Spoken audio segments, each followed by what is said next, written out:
So how are you guys? I am back again with a very fun and exciting new video, which is, what if Naruto grew up alone and trained himself to surpass the Rikudo Sennin? Before video started, do like, share and subscribe to the channel and comment down your favorite part. Your one like and one subscribe motivate me to upload more fanfic like these for you all. So without any waste of time, now let's start the fanfic. Prologue. The night of October 10th, a disaster had befallen Konohagakure. Unaware and unprepared, the village was attacked by the Biju known as the Kyubi, known also as the Nine-Tailed Fox. While many shinobi and kunoichi were putting their lives on the line to defend their home, panic was spreading throughout the ranks as the absence of their leader, the Yondaime Hokage. Meanwhile, in a chamber hidden away within the Hokage monument, Minato Namikaze was in the process of helping his wife with her delivery of their children. Minato was in a panic, hearing the sound of his village being destroyed and feeling the Kyubi's violent attacks throughout the chamber was worrying the young Kage. Weeks ago, Minato had delved into figuring out a way to subdue or destroy the Biju without endangering his wife. From past reports that he had studied and reviewed, a Jinchuriki was most vulnerable when giving birth. Though, in the end Minato wasn't successful in finding a solution that he liked.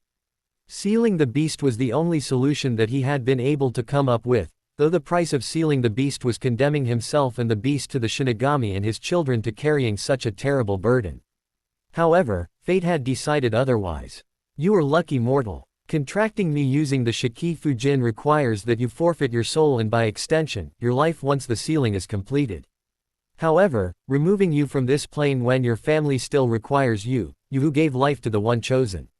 For this, I will pardon the requirement of taking your soul, but I will take something dear to not only you but those who are precious to you as compensation. Do not forget this mortal, the Shinigami ominously said, sealing the soul, yin and yang chakra of the Kyubi into 3 of his 4 children, Narumi, Mito, and Menma respectively. After the sealing and confrontation with the Shinigami was over, the threat of the Kyubi averted, Konoha shifted its attention to treating those injured from the event and to rebuild what was lost. Konoha Hospital. Everyone had better not be slacking. If I even think that you're not giving it your all, I'll drive you through the wall. Roared a beautiful blonde woman with her hair tied in 2 tails, that woman being one of the Densetsu no Sannin, Tsunade Senju, as she stormed into the hospital after checking on the Uzumaki Namikaze family. Glancing around and noticing the lack of attention directed at her due to the crazy atmosphere, Tsunade decided to ask her right-hand woman, assistant, and disciple, what's the situation looking like so far? Shizune. Roared Tsunade, not seeing her anywhere. Tsunade-sama. The injured have been reduced by half thanks to the field staff dealing with situations outside of the hospital that weren't severe enough to warrant admission. From the number of patients and medics, I'd estimate that we're almost finished treating the ones who have been admitted, and I haven't seen more than 7 patients be admitted in the past hour. I think that most of the shinobi and villagers who were injured have been taken care of. Replied a pretty yet exhausted woman with shoulder-length raven hair, Shizune, Tsunade's assistant and disciple. Releasing a relieved sigh, Tsunade voiced her relief with the now stable situation at hand. Phew, that's good. I had imagined that there would have been many more injured than that, thank goodness. That means that all the injured are accounted for, meaning that the village got out in extremely good shape when you compare it to other villages who were attacked by Biju. Also sharing a sigh of relief with her mentor, Shizune remembered the 2 who were in the middle of the attack. Tsunade-sama, you said that all the injured were accounted for, right? What about Kushina-sama and Minato-sama? Shouted a worried Shizune, having momentarily forgotten about her village's leader and his wife. Relax Shizune, they're safe. Minato had a rather severe case of chakra exhaustion, but he'll be alright knowing him. Kushina, other than the typical signs of giving birth, is completely fine. Even after having the Kyubi forced out of her, she's still alive and is going to be fine. She'll be up and about in no more than 5 hours tops, I'll even make a bet that she will. Tsunade confidently replied, so confident that she offered to make a bet with Shizune on it, which given her alias as the legendary sucker, was no small statement. The 2 shared a relieved and happy laugh as the danger that, no more than 48 hours before, had passed. That is, until Tsunade had assumed that Shizune was also laughing at her extremely bad luck and chased her around the hospital wing, her fist waving threateningly in the air while the other occupants and staff of the hospital laughed in good humor at the antics of the duo. Uzumaki Namikaze Estate. Minato, are you sure that you're alright? You used the Shiki Fujin but you didn't lose your soul like what was supposed to happen. A tall man, with a spiky mane of white hair with red paint on his face worriedly asked his disciple. This man was Jiraiya, one of the Densetsu no Sannin and mentor to Minato. Sensei, I told you I'm fine. See, I can do everything without a problem. I need to go see Kushi-chan and my kids, so please stop worrying about me. Minato replied, creating his fabled Rasengan to emphasize his point to his mentor. With a sign, Jiraiya relented, patting his student on the shoulder. He congratulated him on his defeat of the Kyuubi and of the beginning of his family. I'm proud of you Minato, you've come so far even without my help. I couldn't have asked for a better student. Jiraiya said, pride evident in his voice as he walked with Minato towards the room created specifically for his children. Walking in quietly, they found what they were looking for. Kushina with her arms full with her, their children. Wordlessly walking towards her and sitting down, he wrapped her and their children in a loving embrace. Their beautiful Kushi-chan, Minato said, resting his head on his wife's. Sinking into her husband's embrace, Kushina sniffled a bit before expressing her sincere thanks to whatever entity that allowed her family to stay together, though what seemed like impossible odds. Mina-kun, we're together. We're all together. All of us. You didn't have your soul taken, and I survived having the Kyuubi force out. We're going to be able to watch our children grow up and they'll have a family to love and take care of them. Kushina whispered as she sobbed quietly while shaking a little, the all too real possibility that she could have lost her husband and her life, leaving her children alone in the world with no one to care for them taking its toll on her. Nuzzling his wife and holding her closer, Minato reassured her that nothing would ever threaten to tear about their family again. All through the night, parents and children stayed together until sleep took them as the mental and emotional exhaustion that the two had accumulated had finally reached its peak. As the night continued on, the oldest born of the quadruplets woke, quietly observing his surroundings, finally focusing his attention towards the ceiling as a voice make its way to his ears. Child, you can hear me, can you not? I am the one who allowed your father to survive his contract with me, the price of his soul replaced with something that will greatly affect you. As the oldest of four, the child of prophecy, and the child who will change the world, you will be without the love of the ones who should hold you close. That is the exchange that I had made in place of your father's soul. You who will be without love, will be the one who will defy all obstacles which will stand before you. Do not fret child, as you will forge a path that will change the world, and remember this, do not give in to the hate that will undoubtedly plague your heart in the future to come. A bone-chilling voice echoed within his mind, completely unaware of his future. The child slowly looked around the room before returning to sleep, the echoes of that voice repeating quieter each time. Konohagakure. 7 years after Kyuubi attack. In the private training ground of the Uzumaki Namikaze estate, 5 individuals were engaged with training. A boy with shaggy blonde hair with brilliant red-tinted tips with deep cerulean blue eyes, standing at around 4 feet high. This was Menma Uzumaki Namikaze, third born of the Uzumaki Namikaze family, who was chasing around his father Minato, as the two were laughing loudly. The other 2 children consisted of 2 girls of the same height of 4 feet, giggling and chatting happily with their mother Kushina. Second born of the family was Mito Uzumaki Namikaze, who had her mother's brilliant red hair that went to the mid of her back tied into a ponytail and her father's cerulean blue eyes. The other was the youngest of the Uzumaki Namikaze family, Narumi Uzumaki Namikaze, who had inherited her father's blonde hair that was tied in a twin tails fashion with bangs similar to her father framing her face and her mother's violet-colored eyes. The scene now was a picturesque moment of a happy family spending time together, which would have been true if not for the pair of navy blue eyes watching his family partake in another activity without him. He was the oldest of the Uzumaki Namikaze children. He was Naruto Uzumaki Namikaze, having a darker shade of blonde and darker colored eyes than his family. After heaving a sigh, he returned to his room to finish his book, momentarily forgotten for the slim chance that he would be invited to play with his family. After reaching his room, he sat back down on the bed and continued where he left off. He drifted off to the world that the book offered for him as he contemplated his interactions with his family over the years. It's not going to change, it is. It's been this way for as long as I can remember, and I still don't know why they always leave me out when we do things. Ka-chan and Tu-san didn't used to be like this, they used to include me in things when I was younger, I just know it. Unknown to Naruto and his family was the contract that the Shinigami made all those years ago with Minato. Instead of his soul he took away the feelings of love that Minato, Kushina, and those who were close to the Uzumaki Namikaze had for Naruto, a twisted exchange that severed the bonds that he had with his parents and siblings and by extension, those associated with them. Though his parents did not neglect in terms of shelter, he had to learn to make his own meals and shop for clothes on his own. They did severely neglect him when it came to love.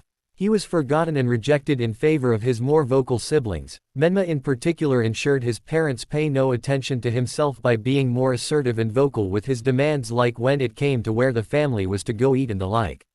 This divide was not limited to Menma. Narumi and Mito both stayed a distance away from their older brother like he was an outsider, even though in the past they used to play together like normal siblings. However, that ceased happening years ago as Narumi began to act similar to Menma and Mito closed him off from any form of contact with her. From the situations that he's been in up to this point, he didn't think like it would be ending anytime soon. Letting his head fall onto his pillow, Naruto could only think about what his future would hold. He would rather be hated than completely ignored, but it seemed to the young boy that that was an impossibility. However, he would be starting his ninja training at the academy in the fall, so for now the future seemed brighter than it did in the past year. Time skip 3 years later. Ka-chan, Tu-san, can't we learn any cool jutsu yet? Menma complained as he was balancing a leaf on his forehead. Little success, his mind set on learning something cooler like his father's Rasengan than something as boring improving his chakra control. Memna ni, you need to learn to focus more if you want to be a super cool ninja like Ka-chan and Tu-san, right Tu-san? Narumi half lectured her brother and half asked her father as she was participating in the same exercise that her brother and sister. Sitting next to Narumi was Mito, trying to concentrate on her own leaf through the ruckus that her younger siblings were causing. If the tick marks that were starting to become visible were any indicator. Menma, Narumi, could you two please quiet down? I'm having trouble concentrating since you two are being so loud. Mito finally said, releasing her ne-san aura, as Minato and Kushina called it. But undeterred by their sister's aura, the two started to argue as to who was better at balancing their leaf as her older sister sighed at the impatience of sibling. Laughing with his wife, Minato reassured the three that they would be learning something new soon as they gain a better grip on their chakra control. While Kushina listed off the reasons as to why they needed to polish up their chakra control or else they'd be just like her when she was a genin, a chakra powerhouse without any efficient way to use any of it, which seemed to have worked as the Mito started to work harder as her younger siblings quieted down and started to concentrate seriously with nervous expressions on their faces. As their children quieted down and started taking their training seriously, Minato and Kushina let their thoughts flow around the chaotic events that have occurred in the past couple of years. Kumo's failed kidnapping attempt on their family friend Hiyashi Hyuga's daughter, Hinata. Luckily Minato was on his way to the Inuzuka compound that night to drop off Menma when he spotted the Kumo nin carrying a sack and running. Naturally his response was to put Menma down and chase down the shinobi and apprehend him. Apparently he was a part of a splinter group made of Kumo nin who were remnants of a radical group back in the time of the Third Shinobi World War, who desperately wanted the Byakugan. Then there was the failed coup d'état orchestrated by Uchiha under the same masked ninja behind the Kyuubi's attack all those years ago. From the reports after the incident, those involved were under a particularly powerful genjutsu, warping their perceptions on the world and the things around them. Thanks to Kushina, Minato, Fugaku, Makoto, and their oldest son Itachi, things were settled with a few injured being the only casualties of the incident due to Minato and Kushina sealing the movements of the involved and to Fugaku, Makoto and Itachi using their Sharingan to disrupt the genjutsu. Finally their thoughts drifted back to their family, namely to their oldest, who wasn't taking part in training with his sibling. Mixed emotions were swirling within the two as they recounted their past interactions or lack of interaction with him. Confusion and despair began to fill their hearts as the reason as to why they were so distant to their oldest son eluded them. No matter how much they tried to remember. What happened? Why can't I find a reason why I've been ignoring him and leaving him behind? Agitated and confused, Minato mulled over the reason of his neglectful behavior towards his son. I want to be close to Naruto, but for some reason I can't open my heart to him and I can't help but feel as though that would put Mito, Menma, and Narumi in danger. Why? Why is that? While her husband was beginning to question if he was being paranoid or not, Kushina began to think of her oldest as well. I've failed as a mother to Naru-chan, haven't I? I just can't open my heart to him for some reason. Whenever I try to get back into his life, it feels like something dark and cold enters my heart and I end up chickening out. What happened? Kushina began to feel as if a curse was placed on her to never love her oldest son, which was closer to the truth than she knew, though the truth wouldn't be known to her and her husband for a number of years. However, their thoughts were broken by a rather upset-looking Narumi. "To-san, Ka-chan, Menma ni is being mean and cheating. He said that his leaf was balanced and when I looked he blew mine off my hand.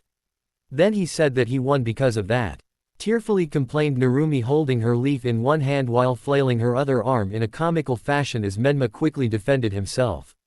"I did not. Narumi is making things up again. To-san, Ka-chan, ask Mito-ne. She'll tell you that I didn't do any of that.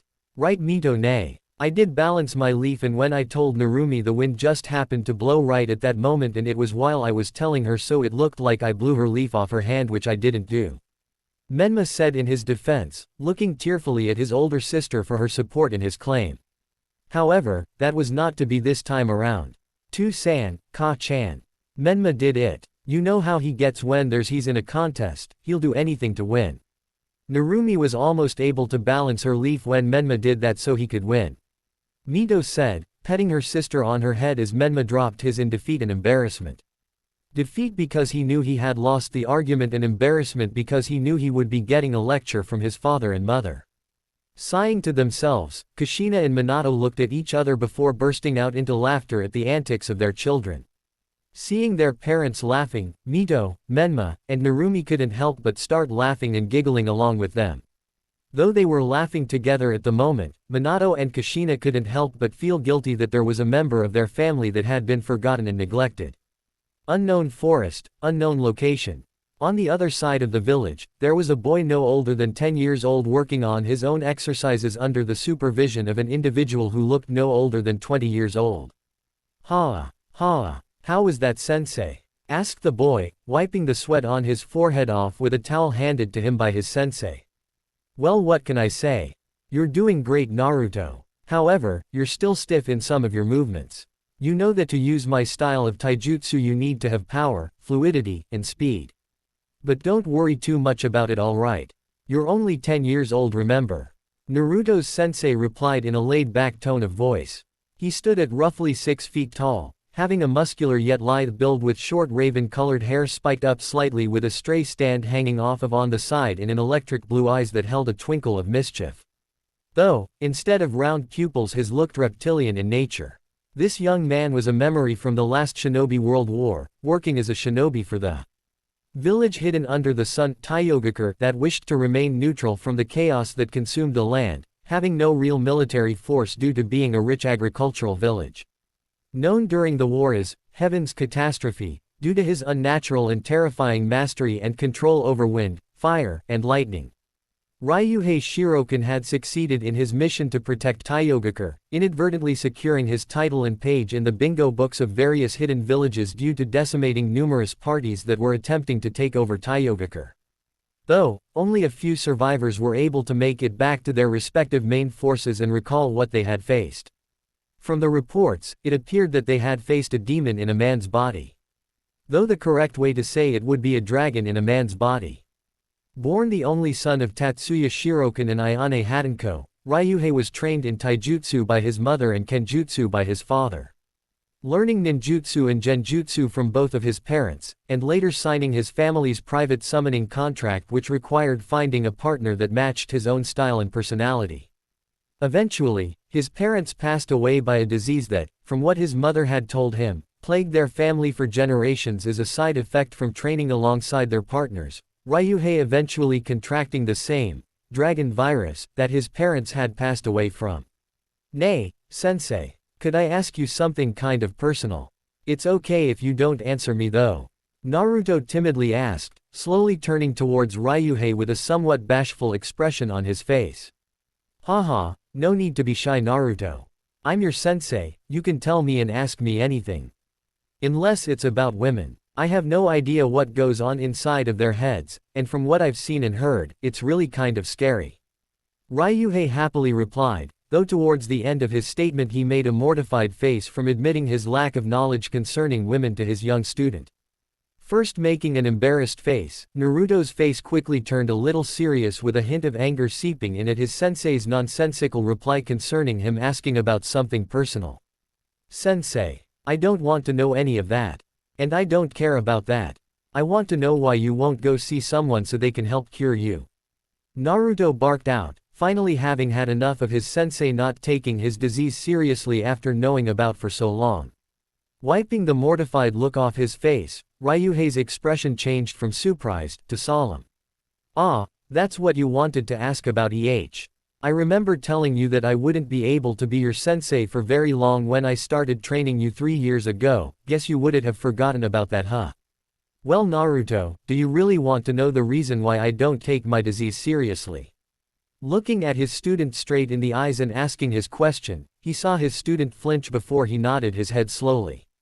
Letting a smile come to his face, Ryuhei walked up to his precious student, put his hand on his head, and ruffled his hair, Naruto bowing his head slightly while his cheeks flushed pink in embarrassment and happiness. Well Naruto, the reason is because I'm going to die no matter what happens so why bother you know? After hearing his sensei's reply, Naruto's head snapped immediately up, staring at his sensei with disbelief in his eyes. From disbelief, Naruto's eyes quickly shifted to anger and confusion. After removing his sensei's hand by grabbing his wrist, Naruto glared at him before yelling at his sensei. What do you mean, why bother? You're going to die Ryu-sensei. Don't act like you can't do something to cure yourself. You need to find a cure sensei. After venting his anger at his sensei's dismissal of his disease, Naruto began to tear up and started sniffling slightly, whispering something that spoke volumes about the feelings in his heart. You can't die Ryu-nichan. You can't leave me alone. I don't want to be alone again. I hate being alone. After speaking from his heart, Naruto was crying and sniffling at the thought of being alone in the world again. Ryuhei was the one who talked, played, praised, lectured, and trained him. He was the father figure that he had always wanted, and now Ryuhei could be at the Shinigami's door at any moment. The very thought of losing him terrified Naruto to no end. Smiling solemnly and once again putting his hand on his students he ruffled his hair gently. Naruto, you remember what I said all those years ago when I met you for the first time? Flashback. Unknown lake. Sitting on the shoreline of a small lake, boy around 7 years old was skipping rocks alone. His dark blonde hair blowing gently by the breeze, his navy blue eyes filled with sadness and were red and puffy from crying, the tear streaks fresh on his face. His eyes were unfocused, indicating that his mind was somewhere else. Because of that, he didn't take notice of the person who had taken a seat right next to him until he saw another rock that didn't belong to him skip across the surface of the lake. Turning his head, he saw a large person wearing a tattered black cloak. Though he was afraid at first he became terrified once the cloaked individual turned to face him and he saw their electric blue eyes staring into his navy blue ones. Though, that fear vanished once they turned away and skipped another rock. Confusion replaced fear, and timidly Naruto gathered the necessary courage to ask the stranger for an introduction. Hello. Who or why you? Naruto managed to squeak out, stuttering a bit as the fear returned. Turning back to face him, the stranger did something that Naruto did not expect. Or rather he laughed judging from how deep the voice sounded. Haha, I was wondering when you'd do something. Though I was expecting the old, scream and run, routine that most kids do when facing a stranger, especially if that stranger is as scary as people say I am. Laughing after his answer, he pulled back the hood of his cloak to reveal a youthful face and an energetic smile to the boy, who in response smiled back albeit shyly.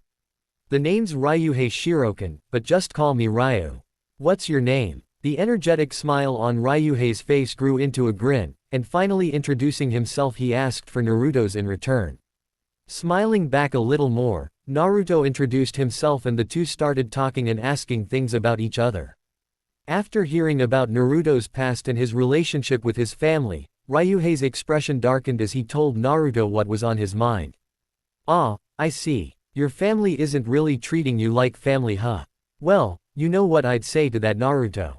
I'd say that if they're not treating you like family, like they're supposed to, then forget about them.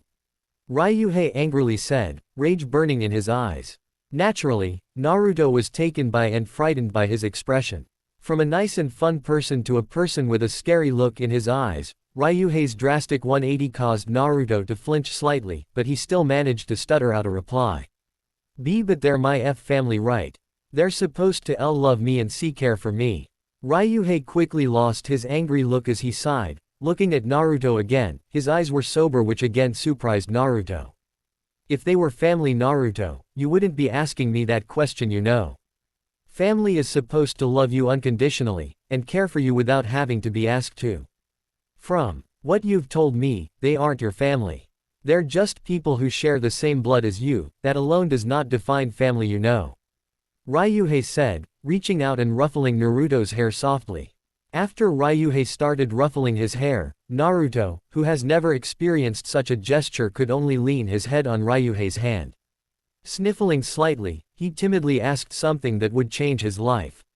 Then I'm alone. I've always been alone. So am I going to be alone forever then, Ryu? Looking up with teary eyes, Naruto found Ryuhei giving him a warm smile filled and eyes filled with what he saw in his parents whenever his siblings were with them, love and compassion. There's no way you're alone, you know. I'm right here. I've never been able to have siblings, or am I ever going to have children, you know. If people found out about their connection to heaven's catastrophe, they'd be hunted down for the rest of their lives just for being related to me. But, I'll ask you, Naruto, and you don't have to agree or answer me, but how about becoming my little brother? Asked Ryuhei almost bashfully, if the light dusting of pink on his cheeks were any indication. Snapping his head up, Naruto looked at Ryuhei with almost comical disbelief in his eyes, but more than that, they were also filled with hope. Hope that what Ryuhei was saying wasn't a twisted lie but an actual offer of becoming a part of a family. Launching himself at the young man, Naruto wrapped his arms around Ryuhei and buried his face in his chest. Will really let me be your little brother? Are going to be my older brother but not care for me and leave me behind? Naruto mumbled with doubt heavy in him trembling voice before asking something that made Ryuhei flinch slightly but quickly recover. Will you always be with me and look out for me? Ryu Nichin. Slowly wrapping his arms around Naruto, Ryuhei brought a hand up to ruffle Naruto's hair gently. If you're going to ask me like that, how can I say no? Tightening his embrace on his new Otuto, little brother, slightly, he replied in a gently voice that soothed all doubts that Naruto had about his new Aniki. No matter what, I'll always be here for you, Naruto. Even if I'm not here physically, I'll always be with you in your heart as long as you don't forget about me. Sniffling a little bit before he raised his head, Naruto, for the first time in a number of years, finally revealed a heart-melting smile. Thank you, Ryu Nichin. Thank you for wanting someone like me. After seeing his Ototo's smile, Ryuhei could only smile back in return before hugging Naruto again. And thank you, Naruto, for wanting to be a part of my family. I'll always be watching you and I'll do my best to make you happy and protect you. I promise. After which Naruto looked up and through teary yet happy eyes, he replied with a smile so bright the sun looked dull in comparison. You already have, Ryu Nichin. Flashback end. Sniffling and nodding his head, Naruto looked up at Ryuhei and repeated the words that he told him all those years ago after they made their bond as brothers. You said that you'll always be watching over me and that you'll always try to protect and make me happy. After repeating his older brother's words, Naruto received another round of head ruffling from Ryuhei. That's right, so don't be sad, alright? I'll always be in your heart as long as you never forget about me and the times where we laughed, cried, and enjoyed with each other, alright? And here, I have something for you. An anniversary present. It's been 3 years since we made that promise to each other, remember? Ryuhei said in a happy tone, handing Naruto a simple black and white scroll. Looking at his brother then reaching timidly for the scroll, Naruto looked at it before voicing his curiosity. Ryu ni, what's in here? It looks like a normal scroll. Is it another scroll for history or training exercises? Yeah, that scroll contains everything that I've collected over the years, including my family's scrolls, various weapons including my personal ones, and other things that you'll have to find out yourself. before giving his brother a smile and patting him on the head. But hey, we'll save that for next time, alright? Get home and we'll pick it up next time, alright? Wiping the rest of his tears away, Naruto returned his brother's smile before giving him a hug, which was returned tenfold. As he headed home for the night, Naruto felt something inside of his heart nagging at him to stay with his brother no matter what he said, but he figured it was because of the talk they had earlier. His brother would never leave him, especially after the talk of him possibly dying, right? The next day, Ryuhei never showed up. Spiritual plane. Within the void of the spiritual plane, two beings of immeasurable power were discussing a topic brought up after 10 years of waiting. The first resembled a tall, fit, sickly-looking yet handsome man with snow-white hair. In contrast to his appearance from 10 years ago, he bore more resemblance to a human than the deity that most see him as. This being was known as Shinigami, the one who reigns over those who have died, leading them towards their respective paths in the afterlife. The second was a beautiful, curvaceous woman with long hair as black as the night sky. She was known as the goddess of creation and life, resembling what most would think the giver of life would look like. In contrast to their status as deities, they were acting rather human when comparing what they were doing now to what their godly duties were. Shinigami was prostrating in front of his younger sister Imouto while crying comically as he begged for mercy. Standing tall in front of him with her foot tapping and eyebrow twitching in irritation was a very, very angry Kami. Shinigami swore he could see himself behind her with pitying eyes directed towards himself, as he would definitely be going to the after she was done with him. Well, what do you have to say for yourself, Aniki? Kami spoke in a syrup-sweet sing-song tone of voice, a demonic smile on her face with her eyes closed, her brows still twitching in irritation.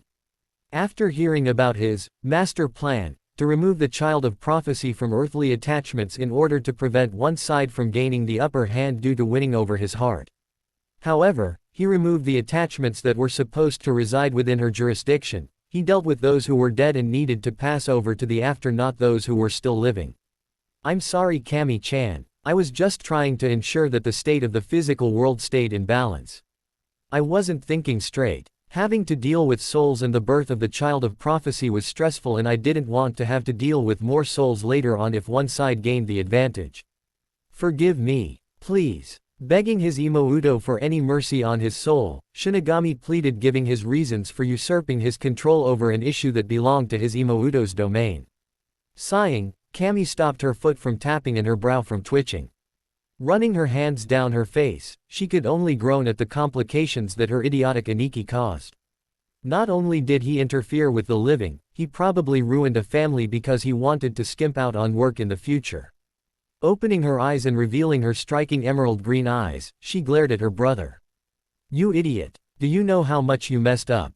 You could have destroyed a family because of your laziness. You're such an idiot. Why do I have to deal with such a lazy, inconsiderate, sloppy, dumb brother like you? Kami roared, grabbing Shinigami by the collar of his kimono and shaking him violently while angrily lecturing him about his use of shortcuts to cut his time dealing with work down. After she finished lecturing her brother, she dropped him, panting, trying to catch her breath after her angry lecture. Laying on the ground with his normally onyx eyes replaced with swirls, Shinigami could only thank whatever other god had saved him from his Imouto's wrath.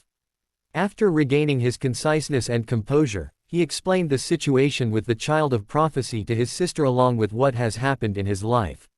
Naturally, he was beaten badly, due to his regenerative abilities tied to his status as a god. His Imouto doesn't hold back. After his beating, his sister looked at him, her eyes still angry but now serious. Seeing the look in his sister's eyes, Shinigami quickly became serious as well. Aniki, how do you know that one side won't gain the advantage? From your reports, he doesn't care for his family anymore, and by extension the village that they reside in, due to their neglect and ignorance of his existence. What's to say that we won't turn on them if another village or power tempts him with the offer of power, wealth, or family? A child isn't capable of thinking rationally with their mind, as most of their logic and reason stems from their emotions. He could be unstable and that could cause an imbalance. You know that just because you can observe him doesn't mean you know the inner workings of his psyche. Kami stated, not trusting that her brother knew what he was doing or even what he was thinking. Removing the love of a family was a twisted act in of itself, but then removing the hope of ever feeling love from the place that was growing up in, that was the most twisted thing that her brother had ever done. Looking his sister right in her eyes, Shinigami didn't flinch like he normally would from her glare. Kami-chan, I know that I've made a lot of mistakes in the eternity that we've known each other, and I do mean a lot of mistakes. But this isn't a mistake. I know that I removed the feelings of love from that child's family and village, and I know that what you're telling me is true. But what I haven't told you yet are the final pieces of information from my report regarding the one who has taken that child under his wing. At the end of that statement, Kami lost her glare as her eyes widened by minute amount. What? Don't tell me that a single person has secured the loyalty of the child of prophecy for themselves. Kami shouted, fearing for the state of the physical plane if a corrupted individual had managed to place the child of prophecy under their control. But her concerns were lost as her brother shook his head with a small smile gracing his features. No need to be concerned, my dear Imouto, the one who secured possibly the only position within that child's heart has passed on. At his statement, Kami's eyes widened considerably. Concern and fear evident in her voice, Kami couldn't help but shout her question at her brother. Don't tell me that he's unstable now. There's no way that a child would remain sane having the only source of love ripped from them. But again, she was met with the same smile as before. Like I was saying before you rudely interrupted me, Kami-chan, Kami had the decency to blush at her actions. The one who has shown that child love also made it known that he would be passing on into the after well before his time came. That act alone will most likely cement the fact that the child of prophecy will remain neutral in the physical plane. Though his heart will be frozen over, he will not vent his anger and hate on the world. He was raised by one of the Shirokan after all, and you know that they were ones who always managed to steal their hearts in times of great pain and hate. He will undoubtedly carry on that ideal, as from what I have seen, he cared a great deal about that person. Now, I will be slowly removing the curse, which in 3 years' time will be completely lifted, at which the village's genin exam will commence. By doing that, it will ensure that he will form no permanent bonds with anyone within the village, and that his bond to the one who showed him love cements itself within his heart. That'll secure his neutrality within the physical plane. Looking slightly confused, Kami decided voice her confusion as she didn't understand why he would remain neutral after all that will possibly happen in the future. Wait, Aniki, why would he remain neutral? Won't people ignoring him after he's experienced love make him hate them more? Especially if his family continues to love each other and continues to leave him on the side, or if his siblings or others harass and antagonize him due to him being a social outcast of the village. But once again, her brother reassured her with a smile.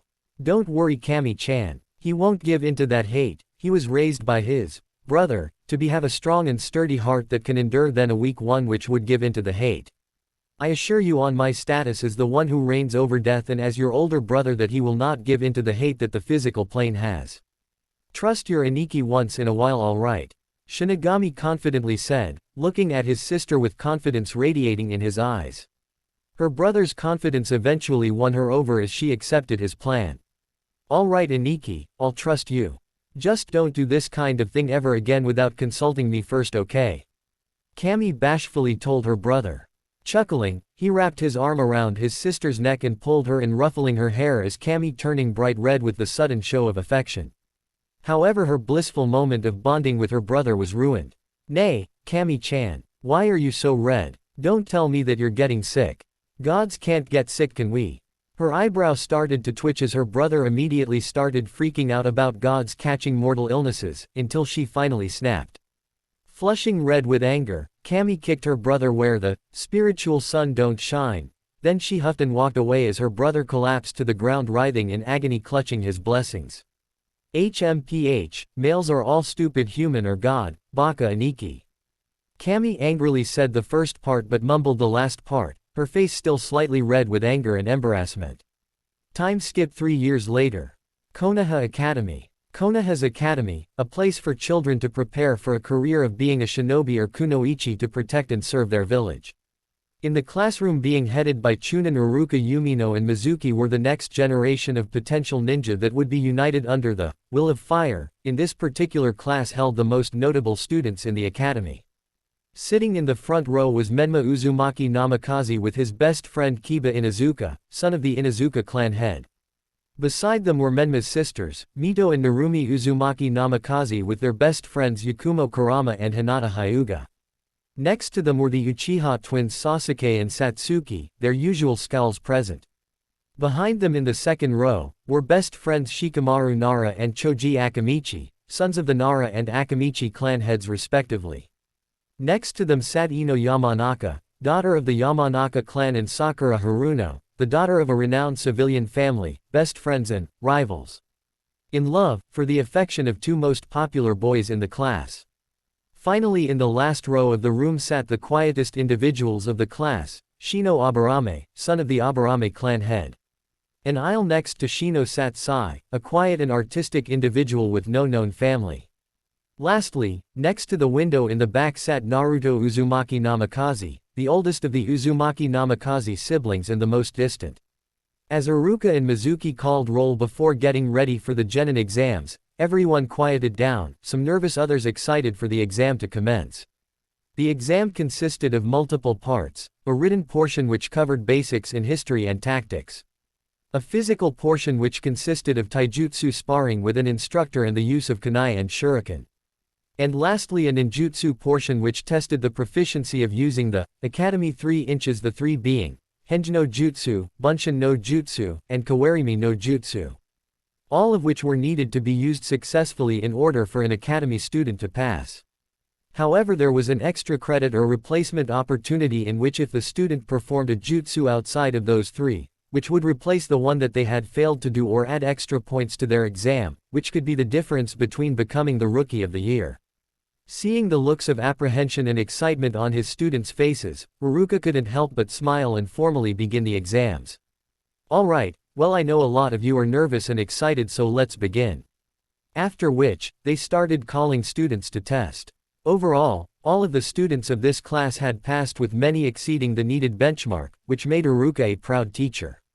However, when it came to the oldest of the Uzumaki Namikaze, he couldn't help but feel a little guilty, having seen how far behind he was compared to his other students. He knew about the stigma that Naruto held, being the oldest child of the clan yet being the weakest. Iruka knew that he should have tried to help his student more, but he couldn't for some reason. He blamed it on the fact that it would have probably be seen as favoritism, and he didn't want that, but looking back, it probably would have been the right thing to do, despite what people would have said. Naruto was probably tied for dead last of the year, next to the children who weren't serious in becoming ninja. He managed to pass by the skin of his teeth on the written and physical exams, scoring usually 1 point over the failing threshold and landing his kunai and shuriken 1 over the needed amount to pass. Something about those results seemed strange to Iruka, but he brushed it off as mere coincidence. Snapping back to the present, Iruka found himself staring into the navy blue eyes of the very student he was thinking about. No matter how many times he saw it, the lack of life that should be in a student's, no child's eyes, were non-existent in his. Naruto's eyes were dull and didn't hold the twinkle or spark that other kids his age had, rather his eyes looked like they were neutral to the world. But he quickly regained his focus, and proceeded with the exam. Smiling widely, Iruka handed Naruto his headband with a congratulation in hand. "Congratulations, Naruto. I know that you'll succeed out in the field." However, instead of a smile or hug, he got a blank stare, a small bow, and a quiet, "thank you," before his student left the academy for home. "I feel like you're going to become a great shinobi, Naruto. I'm sorry that I couldn't support you through your schooling here, but I'll definitely try and help you out there." Looking at the retreating form of his student, Iruka expressed his final thoughts, before calling the next person in line for the test.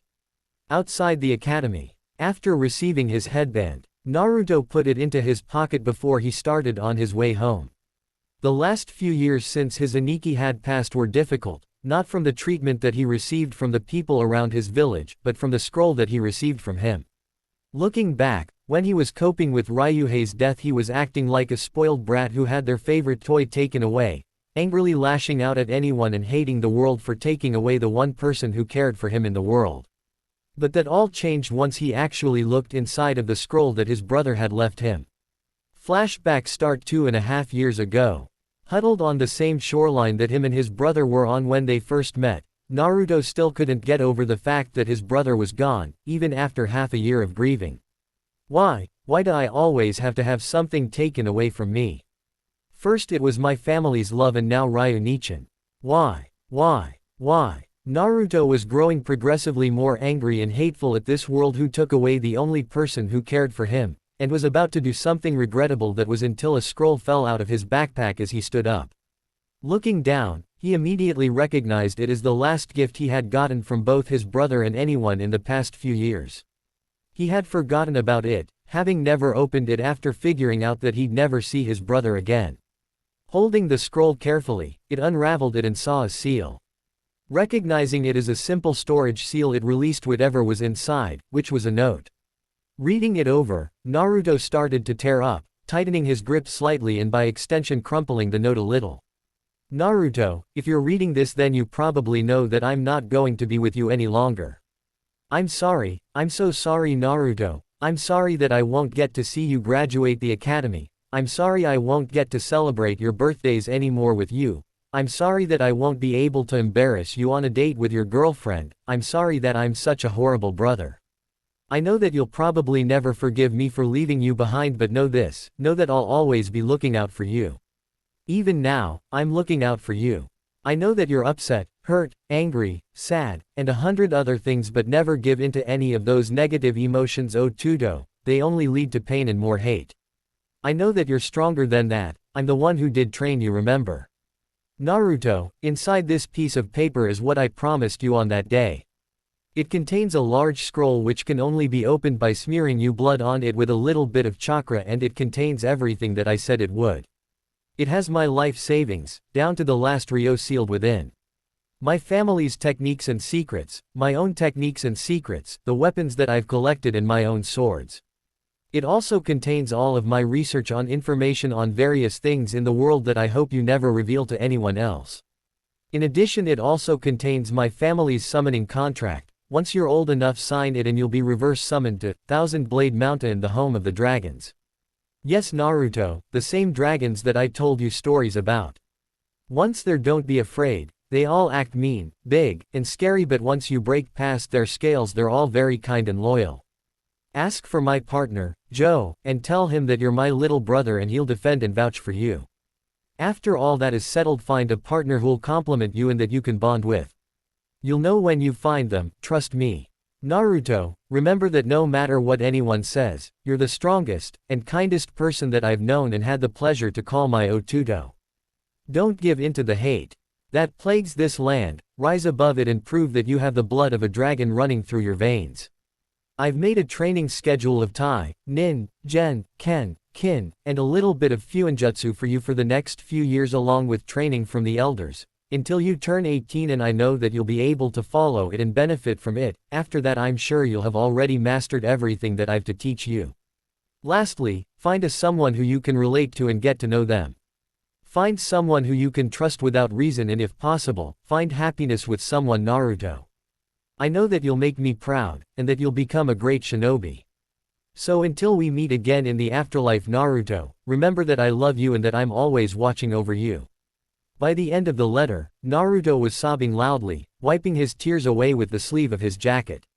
After sobbing for over half an hour, Naruto made a promise to himself that he would follow what his brother asked him to do, to train and to hopefully find happiness. But as far as Naruto was concerned, becoming strong was the top priority on his list. The first thing he did was nick his thumb, smear his blood over the seal and begin training. Ryunichin, I will become strong, so that once we meet again, I'll be able to stand next to you as your brother. Flashback end. Sighing to himself, he could only be embarrassed that he acted like he did, his partner would be mortified if he ever found out. But once he got over Ryuhei's death, he began to notice things that started to unnerve him greatly. Over the past 2 years, he started to notice that people were starting to pay more attention to him. It originally started out small, with people actually looking at him, instead of through him. That would have been fine, as he didn't really want anything to do with people, as his only objective was to follow his training schedule. However, last year was when it got to the point where they started talking to him. Originally he wanted to ignore them like they had done to him, but he remembered that his brother asked him to be above hate, and doing that would undoubtedly cause people to hate him, so he settled for giving quick responses, which worked for quite some time. That is until his family started to try to talk to him. Menma was the same arrogant and obnoxious person Naruto remembered him to be. Mito and Narumi acted like nothing had ever come between them, talking to him in an overly familiar way which irritated him to no end, and his parents were the worst. They tried to coddle him like some child. They were a few years late for that as he was already self-sufficient by the time Ryuhei had adopted him as his younger brother. It got worse when they tried to include him into their training sessions, which he always skipped out of, their training years behind his in his opinion.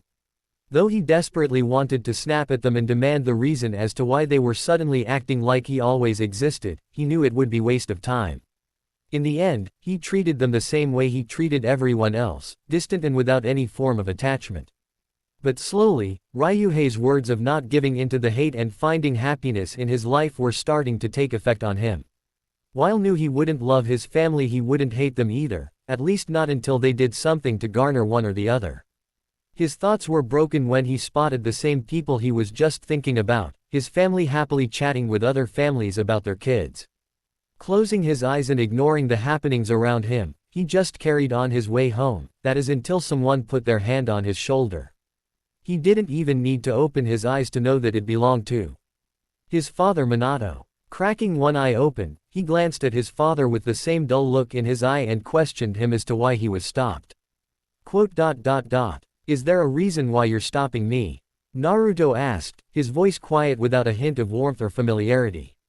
Minato had seen his oldest walking out of the classroom alone, without waiting for his siblings to finish. Deciding that it might help mend the relationship that they had, he stopped his son.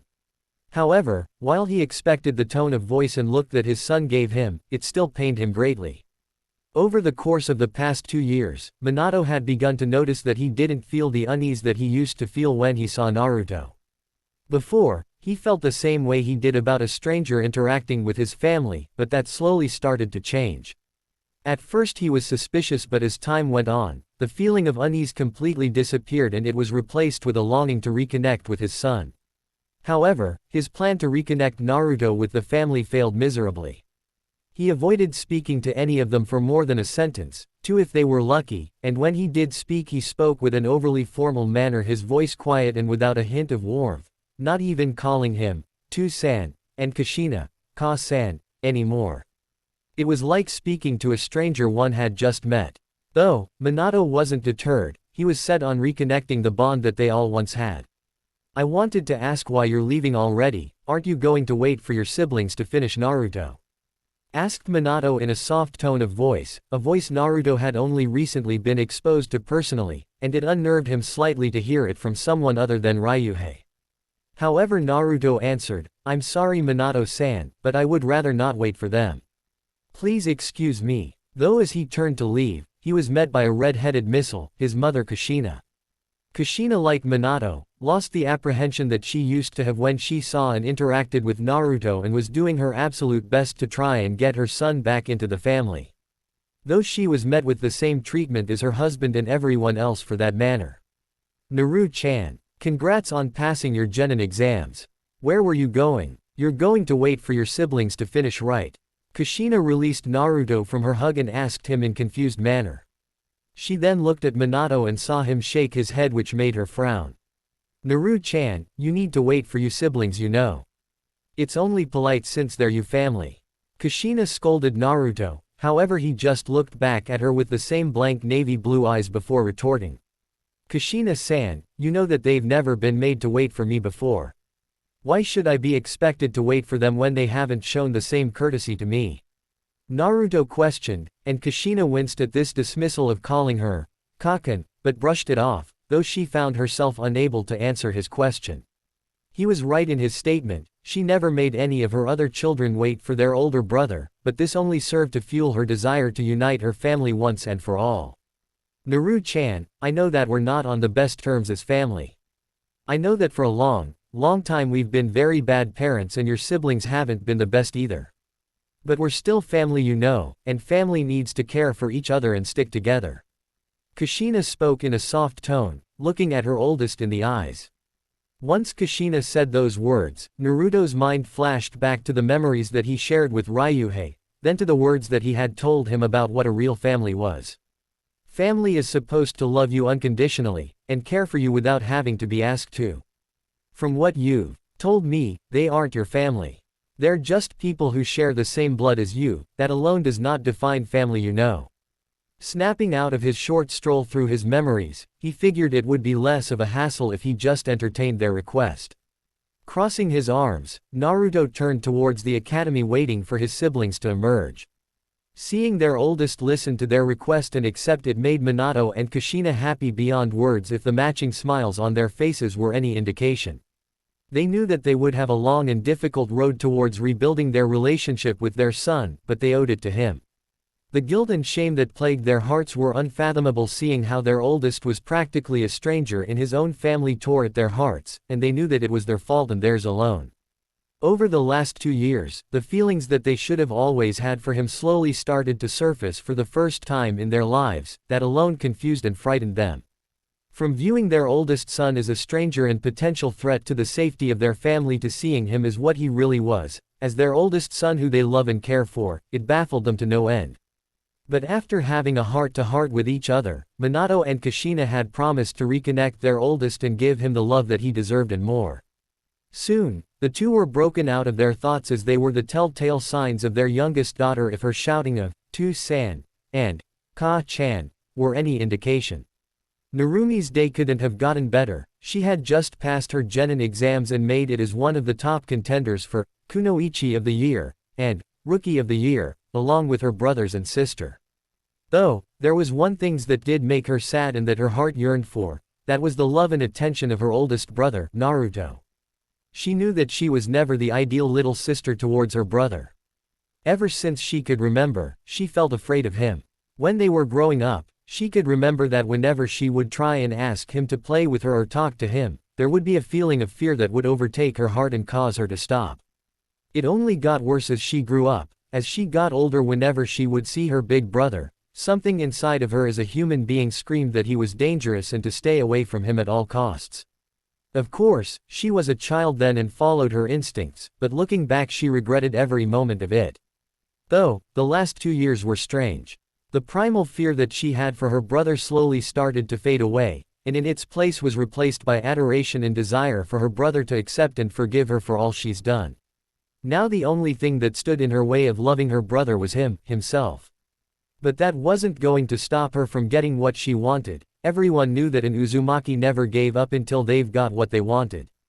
After catching the sight of her mother's striking crimson hair and her father's brilliant blonde, Narumi cheerfully ran towards them. Happiness and excitement filling her heart, she was about to launch herself at them until she caught sight of a slightly darker shade of blonde next to them. It was her brother, Naruto. Her brother was waiting for her. He was really waiting for her. Did he finally forgive her? A light dusting of pink colored her cheeks as she changed the trajectory of her hug and instead of her parents, launched herself at her brother. Narumi squealed happily and with affection, as she met her target, wrapping her brother in a hug. Narumi, did you wait for me? Did you really? I hope you didn't wait too long. I'm sorry. If you did, I really am. Narumi fired off questions as to how long her brother had waited and if he did it especially for her. To say Naruto was uncomfortable would be putting it lightly. While he did expect to be greeted by his exuberant younger sister, he wasn't prepared to be glommed by her. Unless it was contact from sparring, he didn't do well with physical contact with others, he wasn't quite used to it yet. Slowly, he managed to detach the blonde from himself and was met with a pout in return. To answer your question, Narumi, I am waiting for all of you to finish. And no, I didn't wait long. Naruto replied in his usual deadpan voice. Though that didn't deter Narumi for long. After hugging and getting a congratulations from her parents, she went right back to Naruto and hugged his arm to her chest with a cherry smile on her face. Okay Narumi, we'll for Mito ne and Menma ni together then. Narumi chirped with a smile on her face, much to Naruto's chagrin. Naruto could only sigh as his sister giggled as she tightened her grip on him.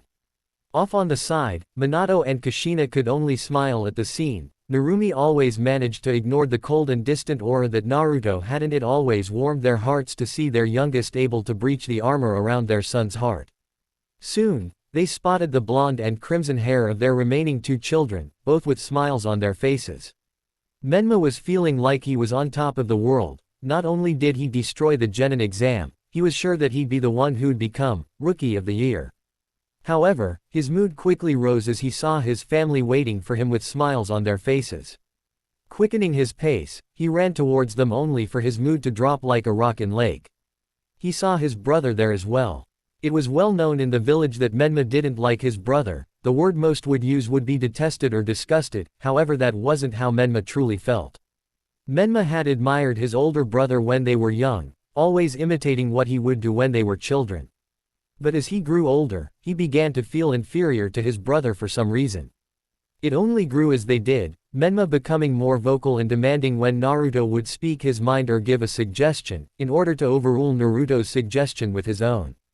Eventually, Menma's feeling of inferiority turned into dislike, which eventually created a gap between the two.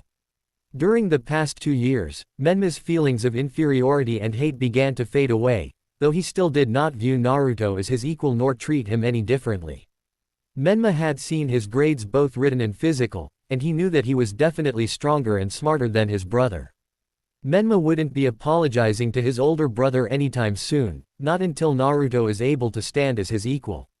Though in a small part of Menma's heart, he honestly did want to become close to his brother again so that they would be able to do things that only brothers are be able to do, like talk about which girl is the cutest, pulling pranks together, and especially train together. But being as prideful as he was, Menma wouldn't be admitting that anytime soon. His face visibly souring, Menma sneered at his brother. "What the heck are you doing here, loser? Shouldn't you still be begging sensei to let you pass?" Menma spat out, his eyes narrowed.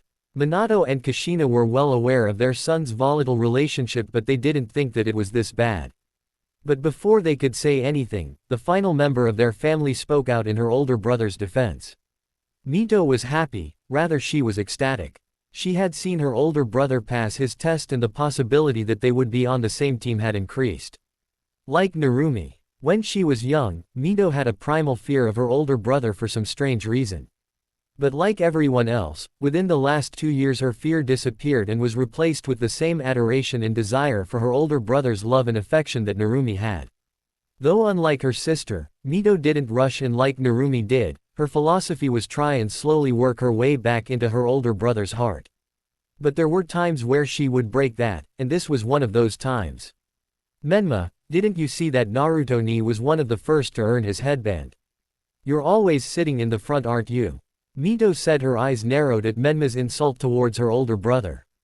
Though, when she saw her younger sister so closely attached to him, Mito's eye twitched in both irritation and jealousy.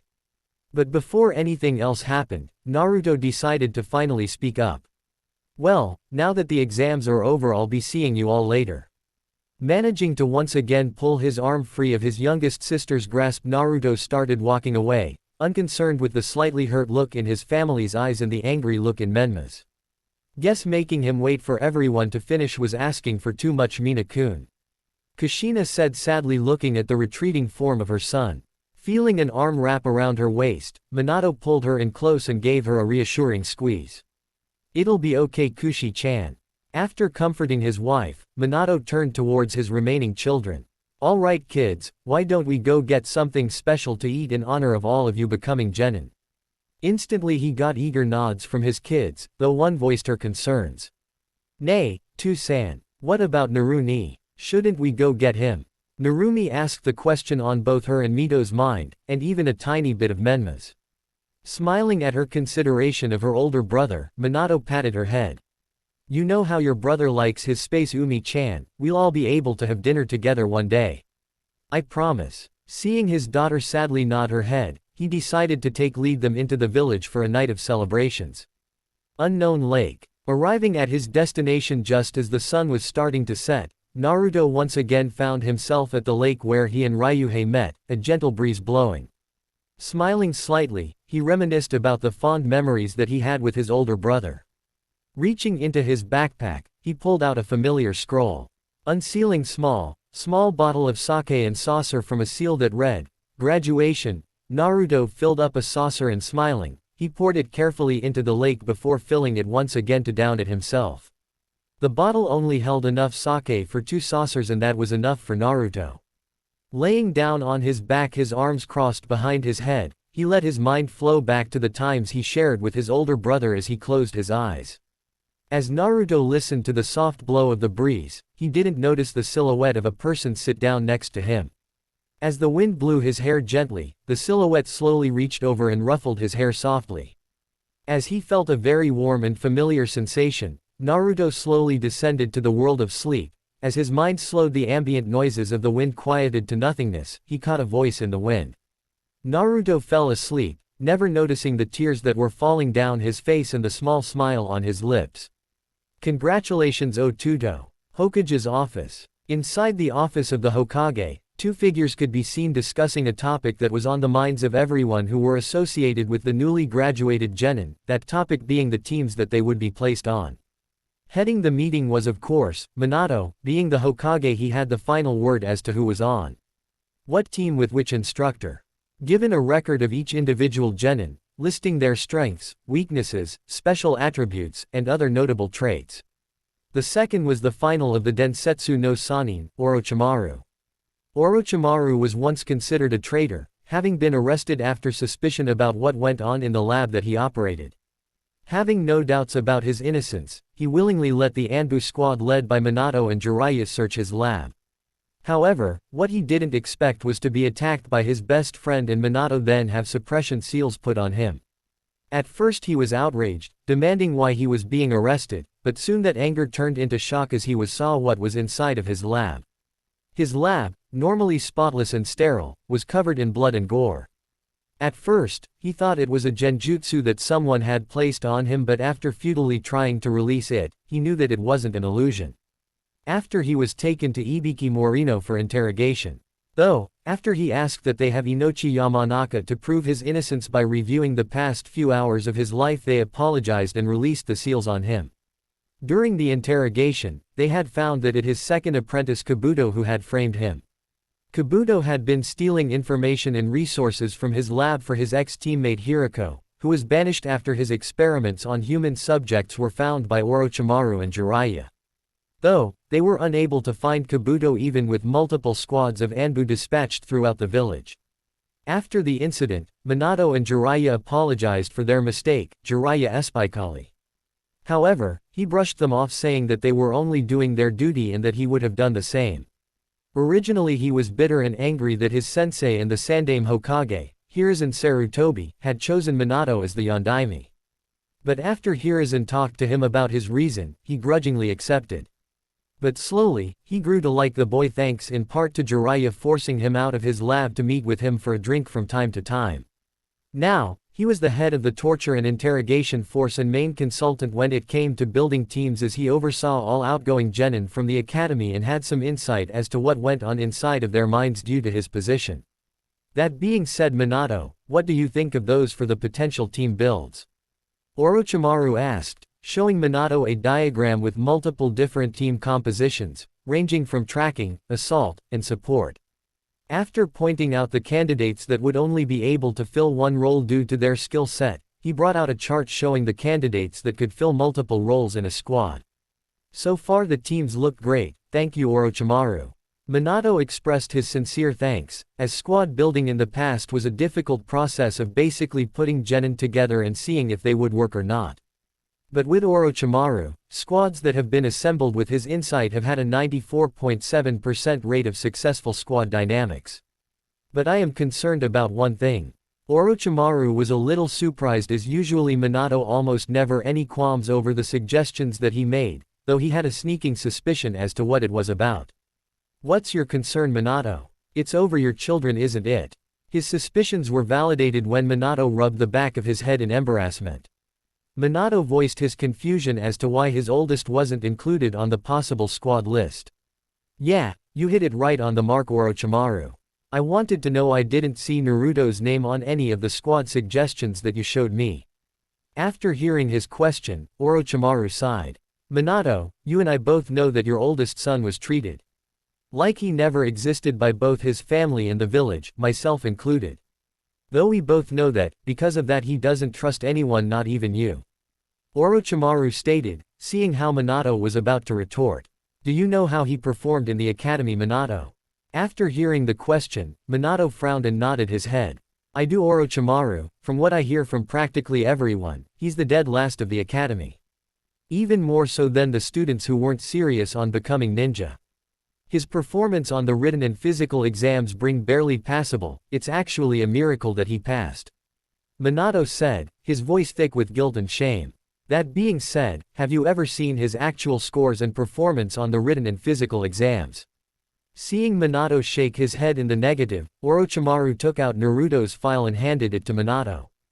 After taking it and opening, he didn't see what Orochimaru was trying to hint at.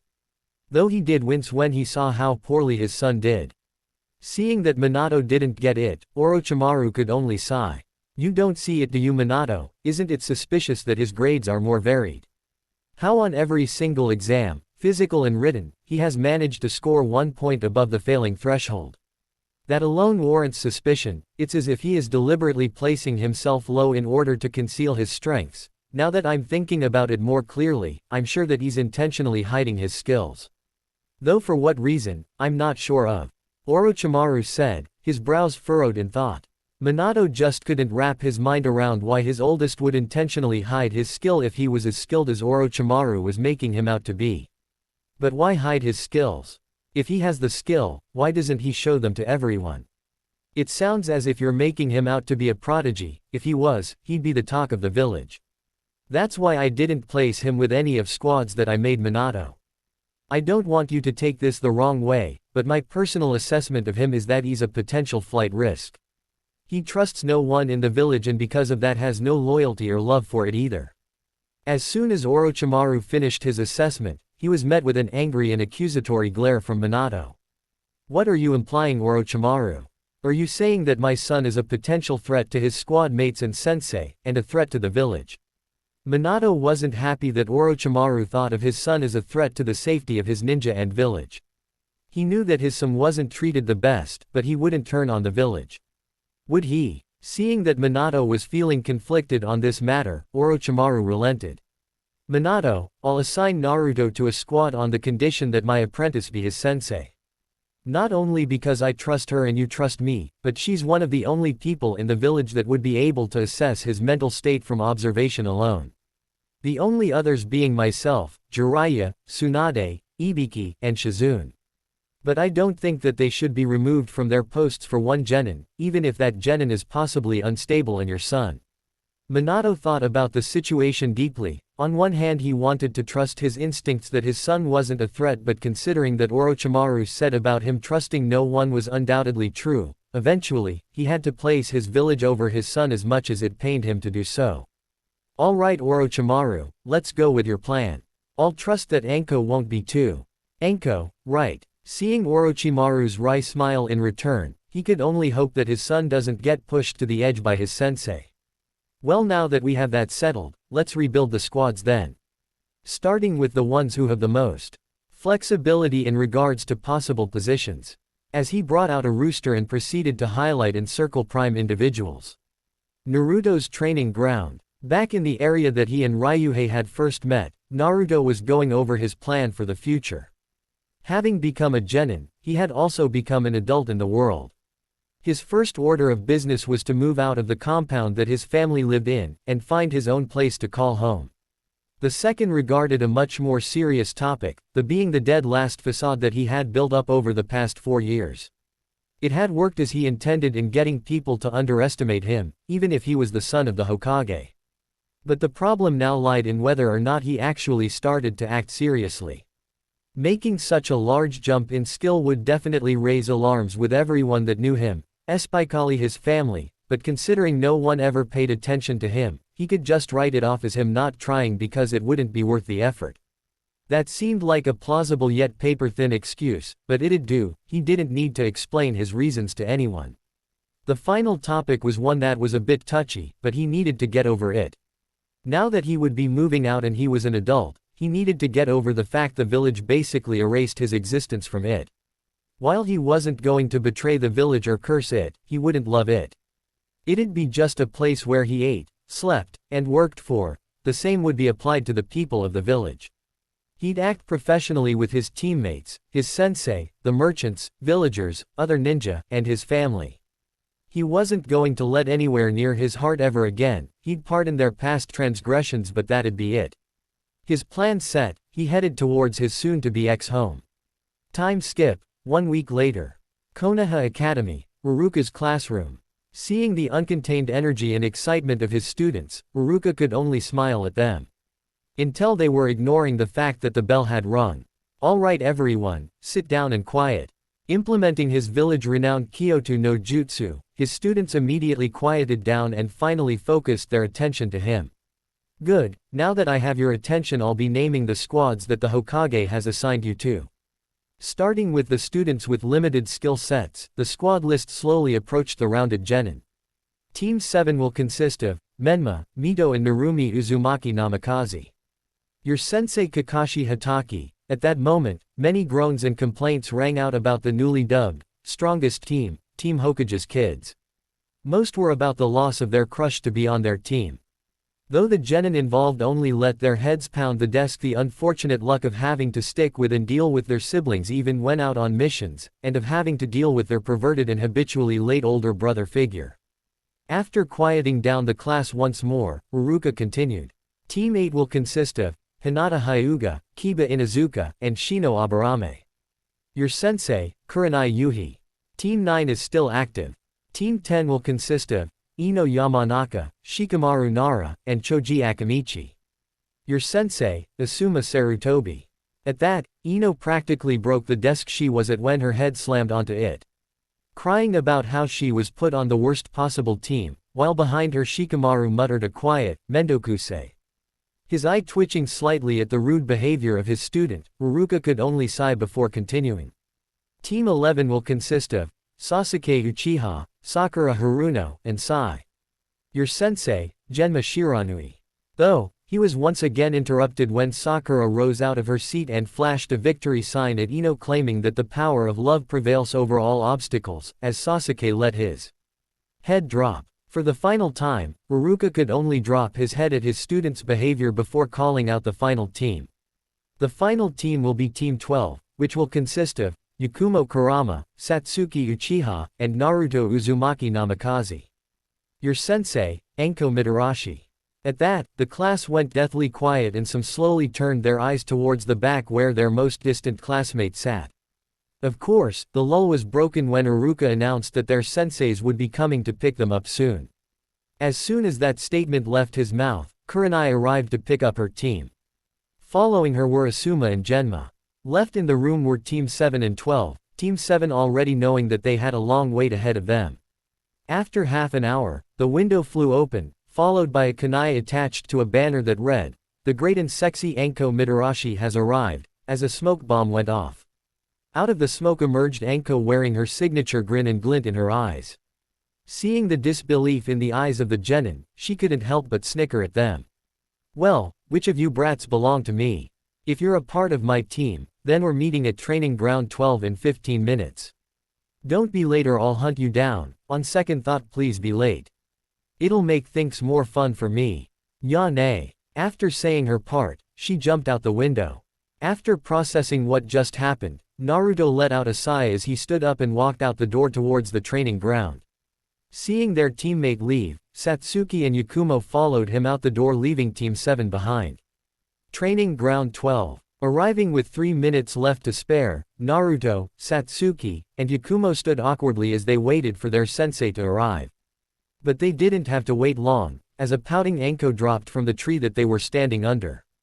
You brats are no fun at all. It would have been more interesting and fun if I had to find and drag you here.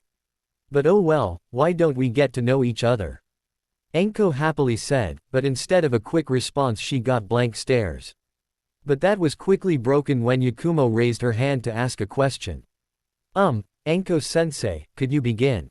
I don't think that we know the proper way to introduce ourselves. Yakumo asked, unsure on how to break the ice with her new team. But her concerns were eliminated as her sensei gave a grin and started things off. Well, I'm Enko Mitarashi, as you all know. My likes are snakes, Orochimaru sensei, my best friend Kurenai, Dango, poison, sharp things, and reading. My hate perverts, rapists, people who act like they're superior to others, bad dango, and a boring book. My hobbies are working at the T&I division and hanging out with my friends. And my goal is to one day surpass Orochimaru sensei as his apprentice. Now that I'm done, why don't you go next since you asked? After her introduction, Enko turned towards Yakumo and decided that she was the next one to introduce herself. I'm Yakumo Kurama, nice to meet all of you. My likes are reading, training with my tutor Kurenai sensei, reading, mochi and being with my family. I also hate perverts, rapists, people who mock others for stupid reasons or reasons outside of their control, and people who look down on genjutsu users. My hobbies are cooking, gardening, flower arranging and training. My goal is to repay Minato and Kushina-sama for sealing off the Edo and giving me back my life, and to surpass Kurenai sensei as a genjutsu master. Yakumo stated with a small fire burning in her eyes towards the end. After her introduction, Enko pointed towards the scowling Satsuki. Nice to meet you Yakumo-chan. So you're the one that Nai-chan always talks about huh? Why don't you go next Miss Sunshine? As Yakumo blushed slightly, Satsuki growled at Enko and received a grin in return. I'm Satsuki Uchiha. My likes are training, reading, cooking and gardening. I hate are perverts, rapists, weaklings, useless people, and people who break their promises. My hobbies are pretty much the same as my likes. And my goal is to surpass my brother Itachi as a ninja and my mother as a woman. Satsuki said in her usual snarky tone, though it turned surprisingly bashful when she mentioned surpassing her mother as a woman. Smirking at her, Enko finally pointed to the only male member of the squad and gestured him to begin. Alright, well the ladies are done, so why don't you introduce yourself Blondie? Half expecting a twitching of the eyebrows or a glare, Enko was a little surprised when all she received was a blank stare from Naruto. My name is Naruto Uzumaki Namikaze. I don't have many likes, though one is ramen. I don't have many dislikes either, though most of them are shared between us like perverts and rapists.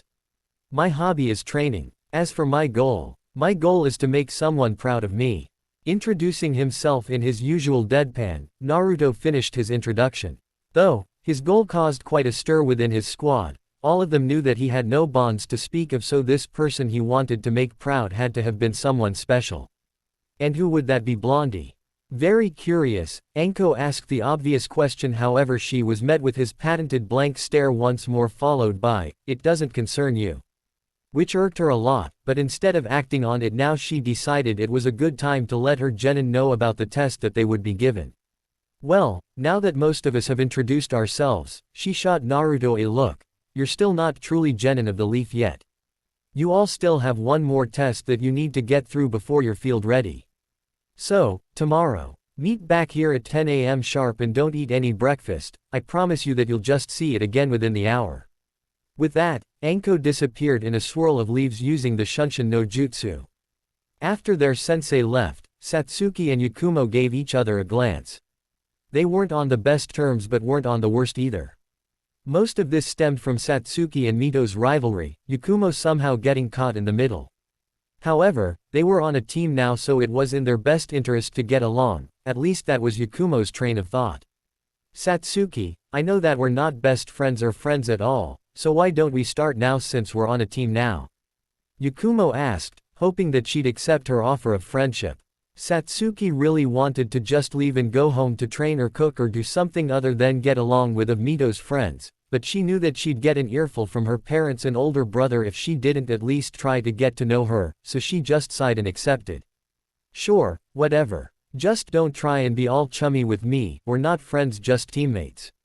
And don't tell Mito either, I'd rather not hear her complain about how I'm stealing her best friend. Nodding to Satsuki, they too began to head towards the center of the village, but before they left the training ground, they froze. Remembering that they had one more teammate, they turned around to see that he was already walking away reading a scroll. Looking at each other, they didn't know what they should do, though they settled on trying to invite him. Considering how that was the most that they've heard him talk, so they assumed that it would be alright to ask. Naruto, do you want to come get dinner with us? We might as well, considering we're all on a team now, so we should try to get along. Yakumo asked, as they managed to catch up to the blonde. However, she was met with silence as he was too engrossed in his scroll to notice her and Satsuki. While Yakumo was a little amused, having had moments where she also tuned out the world when reading, Satsuki didn't take being ignored too kindly. Growling while she stomped towards him, she grabbed his shoulder and forced him to stop. Naruto was almost finished with the scroll that the elders had given him when he felt a hand on his shoulder and smelled sweat with the hint of Lily of the Valley, and upon turning around he was met with an angry Uchiha. Is there something that I can help you with, Satsuki-san? Naruto asked, wondering why the usually brooding and scowling girl stopped him. Are you weak and deaf? We've been trying to get your attention for the past minute. Kami, why did I have to be paired with you out of all of the other Uzumaki Namikaze? Menma would have been better, I'd even settle for Mito. As Satsuki went on a tangent, Naruto could only stare at her blankly, as Yakumo sighed beside her. Having had enough of her rambling, Naruto poked her on the forehead similar to how he had seen her older brother do, and the reaction was almost instantaneous as she snapped out of her rambling immediately. What are you doing, you idiot? Just don't touch me whenever you feel like it, you pervert. Satsuki shouted, her cheeks tinged red with embarrassment and anger. It was then that Yakumo decided to step in before things got even more complicated than they already were. Naruto, Satsuki and I wanted to know if you wanted to get dinner together to celebrate our new status as a team and to get to know each other better. So will you come with us? Yakumo asked politely, hoping that he'd accept their offer. They got their answer when the scroll he was reading disappeared in a puff of smoke and he stared at them with his ever-blank eyes. You two have a point, we might as well get to know our strengths and weaknesses. Knowing how we can complement each other could greatly benefit us in the future, including on the test tomorrow. Naruto stated, and from the stunned expressions on his teammates' faces, they weren't exactly thinking on the same terms. After that, a blank-faced Naruto, a wryly laughing Yakumo, and a scowling pink-faced Satsuki enter a popular barbecue restaurant to get to know each other better. For the better portion of the night, there were laughs heard from the booth as the three, or rather Yakumo and Satsuki, exchanged stories from their past while Naruto chose to remain silent as he didn't have many fond memories that he was willing to share, though he did share a story about an incident he was involved in that included a corrupt merchant, bees, honey, ants, paint, a bikini, and cameraman. He didn't expect the normally brooding and scowling Satsuki to burst out laughing and snorting as tears began to fall from her eyes, or the reserved and polite Yakumo to laugh so much that she started crying with her sides hurting. The night ended with the three parting ways, Yakumo and Satsuki in better moods and a small smile gracing their faces. Uzumaki Namikaze compound. As he walked through the front door, he was greeted by the sight of his family chatting and eating dinner happily amongst each other. Though he was used to the sight, it still caused a dull ache in his heart. As he was quietly making his way upstairs towards his room, he was spotted by his more expressive sister before he could make it up the stairs. As Narumi was happily chatting with her family about her new team, though her brother and sister lacked the same enthusiasm she had, she spotted a familiar mop of blonde hair and her night instantly brightened up even more. Standing up on her chair, which Kushina instantly started scolding her, she called out to him. Naru-ni, where have you been? Why are you home so late? Come down here and have dinner with us. As soon as those words left her mouth, the rest of her family's head snapped to where she was looking. But she never got a response as they heard the door to his room being closed softly. Knowing that her brother wasn't going to be joining them, Narumi sank back into her chair and slowly continued to eat, sad and hurt by his indifference. While Narumi quieted down, Mito continued looking where she had seen her brother with longing in her eyes before she went back to her meal quieter than before. Menma continued seemingly unaffected by his brother's indifference, though inside he was wondering what his weak older brother was doing out so late. Minato and Kushina were both hurt and upset by the attitude and behavior of their oldest. Hurt that he didn't greet them when he got home and upset that he made their youngest sad by his attitude. The two exchanged sad looks before they continued with dinner, knowing that the happy mood and light was spoiled. Naruto's room. As Naruto entered his room, he contemplated on what would be the test for tomorrow. Knowing the strengths and weaknesses of his teammates, it would definitely make things go by much more smoothly than having to assume what they were in the heat of the moment. Most likely they would have to go on a mission as a show of proficiency and their ability to operate as a unit.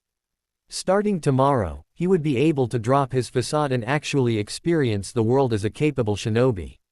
Laying down on his bed, Naruto slowly fell into a dreamless sleep. Training Ground 12. As the morning sun laid lazily overhead, Naruto, Satsuki, and Yakumo were sitting under the large sakura tree that laid in the center of the training ground. Satsuki had her scowl on her face, though she was sneaking side glances at the only male member of their squad. Yakumo was reading a book, and like Satsuki, she was sneaking glances at Naruto before focusing back to her book and repeating the process. Naruto was immersed in a scroll that contained information about team dynamics and how to best operate as a unit, including tactics, positions, weakness, and mistakes. Eventually, the lull of the moment was broken as their sensei made her explosive entrance, literally, as a smoke bomb exploded with her jumping out of it, her signature grin on her face. "Well, looks like you're all ready for the test, I assume." Seeing the scowl, small frown, and blank look, Anko couldn't help but sweat drop slightly at the less than expressive faces of her students. "Well then, why don't we begin? The test we'll be having is the good old-fashioned bell test. All you have to do is take a bell from me and you pass. Simple, right?" Anko said happily, pulling out 2 silver bells out of her pocket. As soon as they saw the bells, Yakumo voiced the concern that all genin who received the test had. "Anko-sensei, but they are 3 of us. Why are there only 2 bells?" As soon as the words left her mouth, Anko revealed a devious smirk before saying something that instantly set her genin off. "Because, the one who doesn't manage to get a bell from me is going to go back to the academy and repeat the whole thing over again." Anko chirped happily, relishing in the tense and stressed expressions on her genin's faces. Though, she did notice that the only male of the squad had his blank stare still in place. "All right then, let the test begin."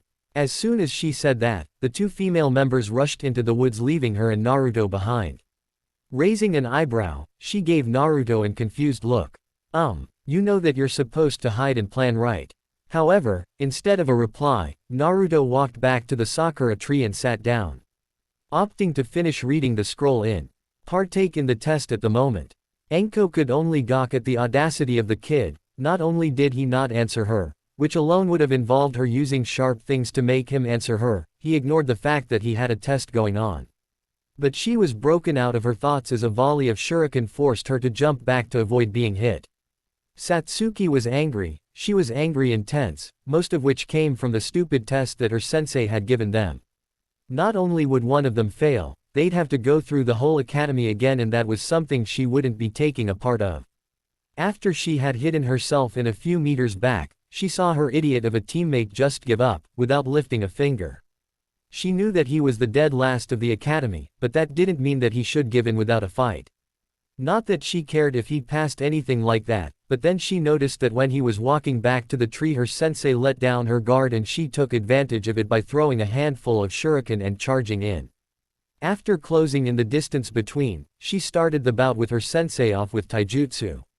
Anko grinned, seeing that things were finally about to get interesting. Satsuki quickly fell into the rhythm of her clan's kenkan. The key component of the Uchiha clan's taijutsu relied heavily on using one's Sharingan to predict the moves of the opponent and respond with quick yet powerful blows, hence the name. However, Satsuki, not having her Sharingan yet, couldn't utilize it to its full extent. Quickly throwing a flurry of jabs and kicks, Satsuki quickly grew frustrated as Anko avoided each of her attacks like they were nothing. Throwing another hook towards Anko's midsection, Satsuki had her wrist grabbed pulled, knocking her off balance. Responding by twisting her body, she tried to deliver an axe kick but hit air as Anko backed away. "Well, I'll admit, Gaki, you're not too shabby at your taijutsu, for a genin at least." Anko's taunt seemed to have the intended effect as she saw her student's face flush red. Growling, Satsuki rushed in again and threw another punch that was deflected. Quickly spinning around, she a backhand at Anko that she avoided by crouching and sweeping Satsuki off her feet. Regaining her balance, Satsuki quickly went through a series of hand seals that made Anko's eyes go wide. Finishing the last of the seals, Satsuki glared at Anko before taking in a deep breath. Sweeten, Tepidama. Firing off a quick basketball-sized ball of water that hit Anko and sent her flying back before she was replaced with a gouged-out log. "Whoa, that's one dangerous jutsu, Gaki. I'd be torn up for sure if I got hit by that. You need to be more careful." Dropping out of a tree, Anko praised and scolded Satsuki, but before she finished, a rain of kunai forced her to perform another kawarimi. Jumping out of the brush, Yakumo had a kunai in a reverse grip as she headed towards Satsuki, who wasn't happy to see her. "What are you doing here? I don't need your help to get a bell, you saw that I almost had her right there." Satsuki was really frustrated. Being toyed with by her playful sensei didn't sit well with her at all. "Satsuki, I know that you're frustrated. But please listen to me." Though her teammate was irritable, Yakumo knew she had to get her to calm down or else they'd all fail. Seeing the angry but now focused face of her teammate, Yakumo began her assessment of the current situation at hand. "We know that we need to get those bells right. From what we talked about last night, we don't know any of Naruto's skills, and going by his performance in the academy they probably aren't the best. That being said, I think we'll be able to get those bells with just the two of us. I don't like leaving him behind, I really don't, but we need to pass. I think this will work, so here's the plan." Making a guilty face, Yakumo shot a glance towards their still reading teammate before relaying the plan she had devised to Satsuki. To say that she was surprised was an understatement. Satsuki had always thought that Yakumo was someone who was all about being friends with everyone, but seeing her leave Naruto out didn't sit well with Satsuki for some reason, but she needed to pass, so she agreed to the plan that she created, which was crafty in her opinion. Seeing that her two students were finished with their group huddle, Anko walked out of the brush with her grin still in place. "Are the two of you time with your little team meeting? Kamehon, let's get things going again." Satsuki and Yakumo flashed through the hand seals for their respective jutsu, with Satsuki rushing in while Yakumo stayed back. Interesting, Satsuki is coming in to apply pressure while Yakumo is most likely setting up a genjutsu to throw me off. Not shabby for a couple of rookies, thought Anko as she avoided another teppadama from Satsuki before she heard Yakumo. "Kanashibari no jutsu," Yakumo called out, as Anko felt a slight stiffening in her body as the genjutsu took effect. As Satsuki closed the distance once again, diving low for the bells that were tied to her waist. As she felt the cool touch of the metal, Satsuki couldn't help but smile as the plan that Yakumo made worked. But as quick as the feeling of success came, it left as Anko grabbed her wrist and locked it behind her back, making Satsuki yelp in pain as she was forced onto the ground. Yakumo's reaction was the same as Satsuki's, elated that her plan had worked, but her hopes were crushed as their sensei had broken out of her genjutsu and subdued Satsuki without any problems. Grinning from ear to ear, Anko couldn't help but be impressed by the show of teamwork of the two girls. "That was some good teamwork, girls. Having one of you keep the pressure on me while the other immobilizes me, that was some plan. But then again, it wasn't good enough." As she finished her statement, noticed that the last member of the squad had disappeared. She wasn't the only one, as Yakumo and Satsuki had noticed as well. "Huh, where did Blondie go? Did he go home or something?" Anko asked. Seeing the confused expressions on her students, she figured that they had no idea either. But as she was about to get off Satsuki and go find him, she immediately jumped back to avoid a kick to the head that cut off a few hairs on her head. Anko was shocked, her eyes wide. She didn't notice him until the last second. If she had been any slower, there's no doubt that she'd be hurting or even unconscious. After his kick missed, Naruto quickly grabbed Satsuki in a princess carry, ignoring her shouts to let her go, and jumped back to where Yakumo was. Putting the now scarlet Satsuki, he turned back to Anko and rushed her. "Fast," was the unanimous thought of the group as Naruto stopped in front of Anko and proceeded to take her on in taijutsu. "Damn, he hits fucking hard. And on top of that he's fast, this is getting bad, my arms are starting to go numb." Anko grunted, feeling the heavy blows of her student as she blocked and parried his attacks, though she was caught off guard as a kick broke through her guard and sent her stumbling back, spittle flying out of her mouth from the heavy blow. Though his assault didn't stop there, as he charged in and slipped in behind her. Satsuki and Yakumo could only let their mouths hang open as they saw the scene unfolding in front of them. The dead last of their class was holding his own against a Jonin, and the apprentice of Orochimaru no less. Anko was starting to get pissed. She had underestimated this brat and he was actually starting to push her back, the apprentice of one of the Sennin. Catching her balance, she turned around with an kick that was blocked by Naruto. Following up, she threw a heavy punch that sent her student reeling back. Not letting him get his balance, she tackled him to the ground, straddling him and pinning his arms to the ground, a vicious smile on her face and a predatory glint in her eyes. That fucking hurt, Gaki. I thought you were the dead last. There's no way that you are with those skills, why hide it, huh? Anko questioned him, leering close to his face. Behind the two, Satsuki's face was once again scarlet, looking at the scene of her sensei straddling her teammate. Next to her, Yakumo covered her eyes, her scarlet face matching Satsuki's. But they were broken out of their embarrassed states when Naruto shouted at them. As Anko straddled him, Naruto reversed the grip she had on his wrists, and held onto them tightly. After doing this, he turned towards his teammates and shouted at them to grab the bells. Satsuki, Yakumo, she's open, grab the bells now. Hearing their teammate actually shout at them, they too quickly rushed towards their now immobile sensei to grab the bells. After hearing this, Anko tried to break free, but her student's grip on her wrists wouldn't budge. Knowing that it would be futile, Anko just sighed, knowing that it was checkmate. Minutes later, a smiling Satsuki and Yakumo were standing next to a blank-faced Naruto as Anko massaged her sore wrists, courtesy of the blonde in front of her. At first Anko sighed, but then she gave the three a grin as she knew that, unintentionally, they had managed to figure out the test. Congrats brats. You all pass. As she congratulated them, she was asked the question at hand by Satsuki. But Anko-sensei, we haven't decided on who would get the bells yet. Satsuki questioned, knowing that Naruto would probably get one since he did give them the chance to grab them. She would definitely fight for that second bell though. I need to have that second bell, Naruto is going to get one for sure. But it's not because I want to be on a team with him or anything, I just don't want to go through the academy again. Yeah, that's right. While Satsuki was having an internal debate as to her intentions of wanting the bells, Yakumo was having a similar one. Naruto is most definitely getting a bell, I would really like the second one though. It would be nice being on a team with someone as reliable as him if he's as skilled as what I saw. But that's not saying Satsuki isn't reliable either. However, their inner thoughts were broken by Anko, who revealed the true reason behind the test. That's true, but the real reason for this test was to test your ability to work as a team. At first, you all were going to fail. But with that little stunt at the end, I can see that you all have a future as a pretty powerful squad if we can work out the kinks. So yeah, Team 12 is official. As the words left her mouth, Satsuki and Yakumo revealed a dazzling smile while as Anko gave them all a grin. As they turned to the only male member of their team, to their complete shock and awe, he had a small smirk on his face though it vanished quickly. Satsuki and Yakumo quickly turned their heads away, cheeks flushed while Anko revealed a predatory grin. Well. Looks like things are going to be interesting after all.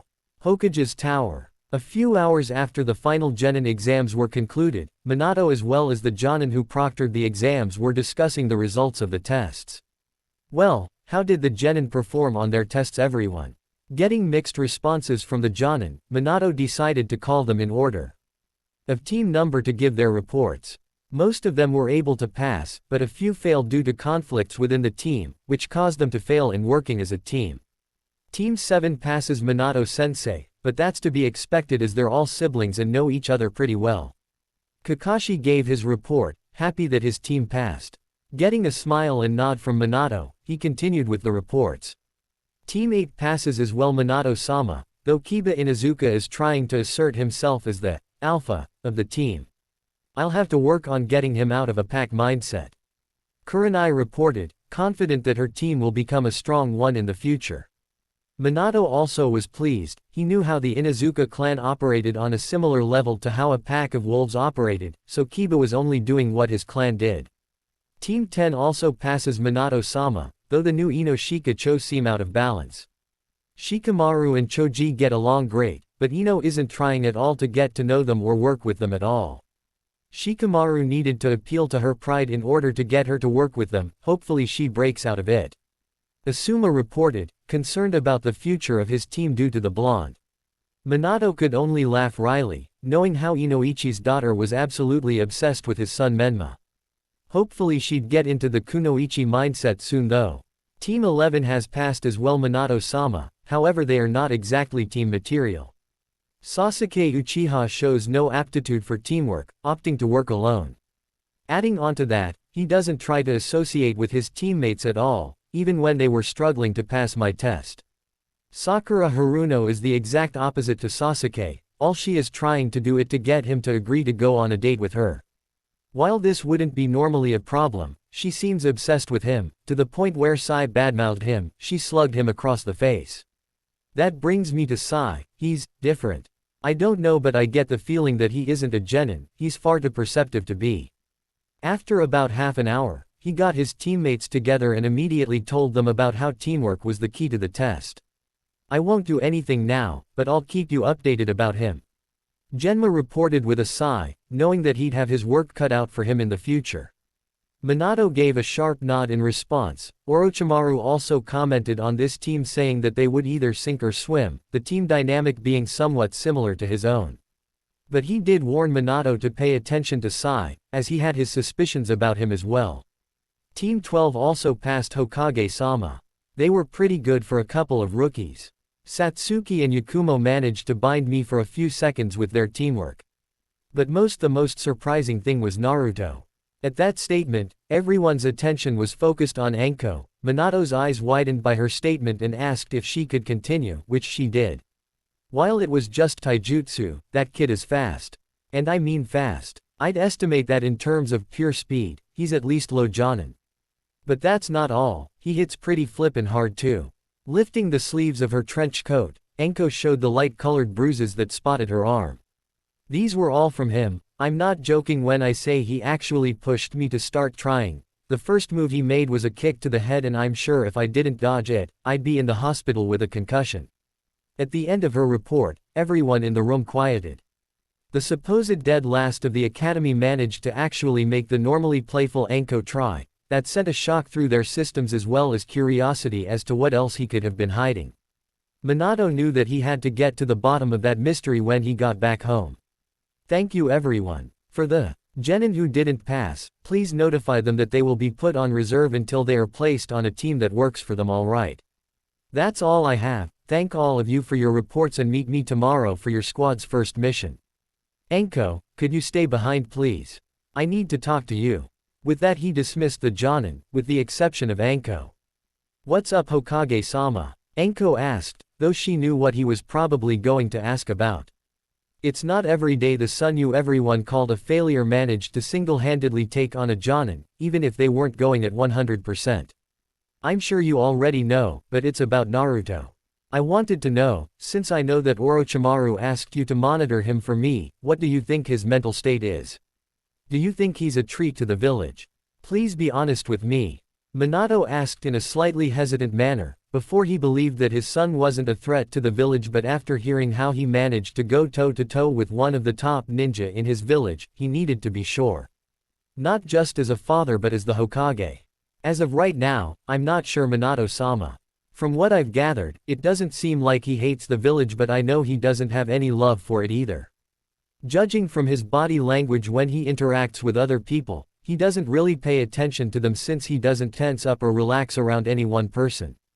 I'll keep an eye out for him though. Anko reported, knowing that it meant a great deal to him. Receiving a smile and a thank you in return, she was dismissed. Leaning back in his chair, Minato could only hope that his son would be willing to talk to him about his abilities. He wasn't too hopeful, but right now it was his only choice in order to unravel one of the mysteries that shrouded Naruto. He was about to finish up the last stack of documents before he felt a pulse of Kushina's chakra from the seal in her wedding ring. Before the pen touched the desk, he was gone in the signature flash of yellow of his Hiraishin no Jutsu. Uzumaki Namikaze Compound. Chaos could be the only thing that described the Uzumaki Namikaze Compound if someone were to see it. Kushina had her back pressed firmly against the door, her threatening yet scared aura on full blast, causing her children to cower in fear of their now angry mother, though her oldest stood firm, the same blank expression on his face. As things were about to heat up, a flash of yellow gained the attention of everyone present in the room, a clear sign that their savior had arrived. When Minato arrived, he noticed two things.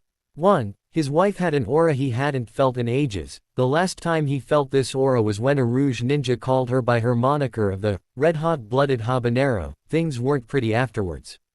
The second thing that he noticed was that his son had a small backpack and suitcase in hand. His eyes widened as he immediately understood the severity of the situation. Naruto was moving out. Though he didn't remain shocked for long as he was snapped out of his stupor by his wife.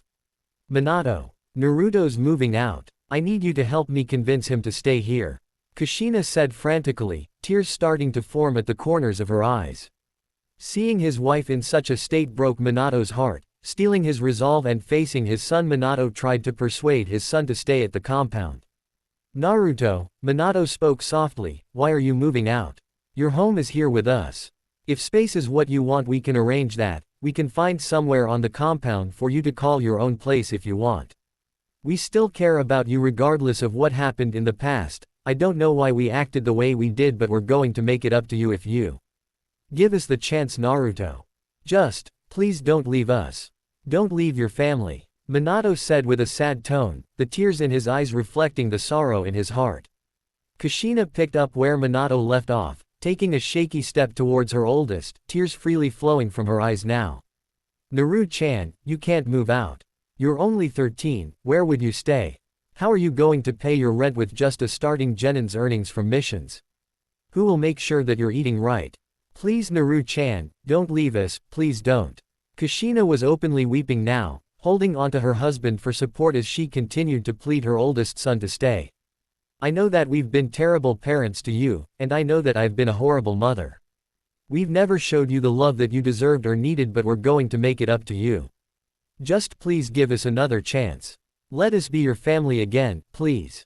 Please let me be your Ka-chan again. Naruto's siblings stayed quiet throughout their parents' tearful pleas for their older brother to stay home with them. Narumi was opening crying like her mother, hiccuping a little as she cried. Mito was silently crying, furiously wiping away the tears in her eyes futilely as the more she wiped them away, the more would stream out. Menma was less expressive than his sisters, scoffing at his brother and turning his head to the side, but the slight quivering of his lips gave away the feeling deep in his heart. As his family was crying around in front of him, Naruto continued to stay quiet. Looking at all of them with his face still blank. The sorrowful atmosphere was amplified as the now sobbing Narumi clung onto her older brother and began pleading for him to stay as well. Naru-ni, please don't go. I'm sorry for being a horrible little sister and not playing with you when we were little. I'm sorry for always taking your ramen and not telling you. I'm sorry. I'm so sorry. So please don't go, don't leave me behind. I want to be with you. Narumi cried into the chest of her brother as Mito also pleaded for him to stay. Naruto-ni, please don't go. I'm sorry for how I acted in the past, I'll do my best to be a better sister in the future, I promise. So please Nichan, please don't go. I don't want you to go.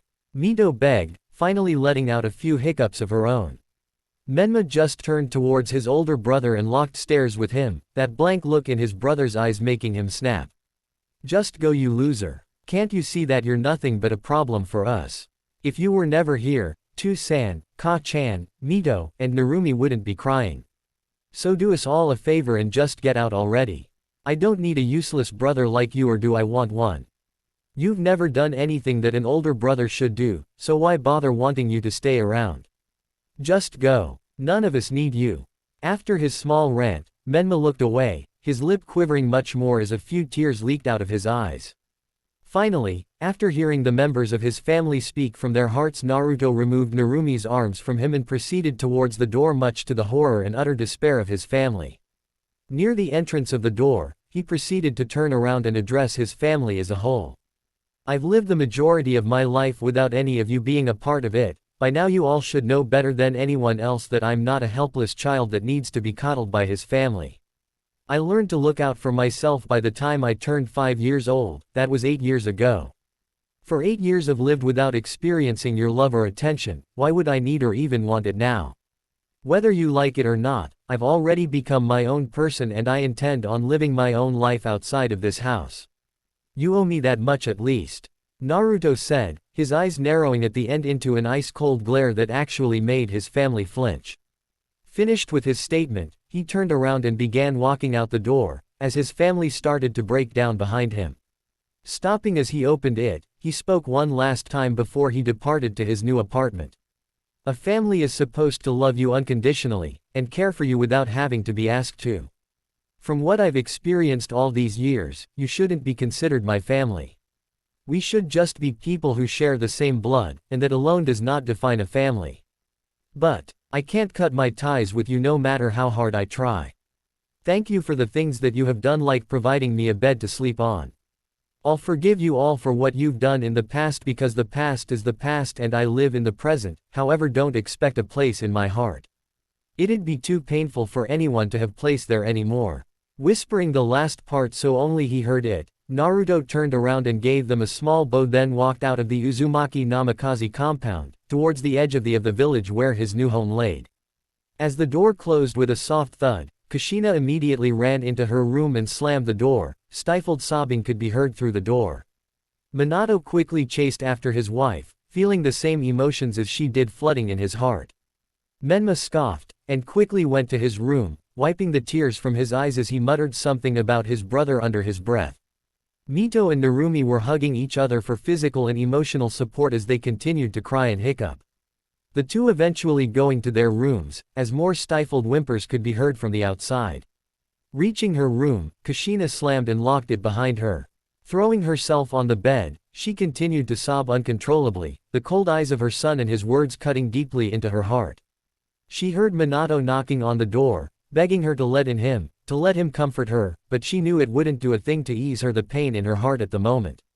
As the afternoon slowly turned into the evening, Minato had decided to give his wife her time to grieve as he returned to finish the small amount of paperwork he had left before returning. Waking up from her tear-induced nap, Kushina groggily looked around her room. Body felt numb for some reason, her heart feeling like a piece was missing from it. Tears threatening to spill from her eyes again, her gaze found its way towards the bookshelf.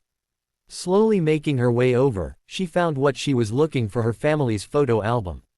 Shakily reaching for it, she took it off the shelf and opened it, tears flowing once more as the first picture in the album was of her whole family. Slowly tracing her fingers over Naruto's face, she continued through the book, stopping gazing at the photos of her oldest when he still had his smile, a smile that had been forgotten over the years. Reaching the 5th birthday of her children, she smiled once more as she gazed lovingly at the photo of her children all smiling and hugging each other. But soon her fond memories returned to their guilty and sad state. After that photo, there were almost no more photos of Naruto in the rest of the album.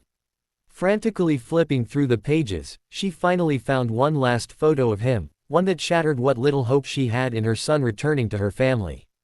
The final page of the album was another family photo of them in the living room without Naruto, but looking closer in the upper corner he was there, and he was casting them the same cold glare that he did earlier. Clutching the album close to her chest, Kushina returned to her bed. And cried softly as she let herself slip into the memories of the past. That's where Minato found his wife, appearing in a flash of yellow beside her. Sadness seeping into his eyes, he got changed and lied down beside her and wrapped her in a tight embrace, whispering that everything will be okay and that they'll do their best to bring their son home.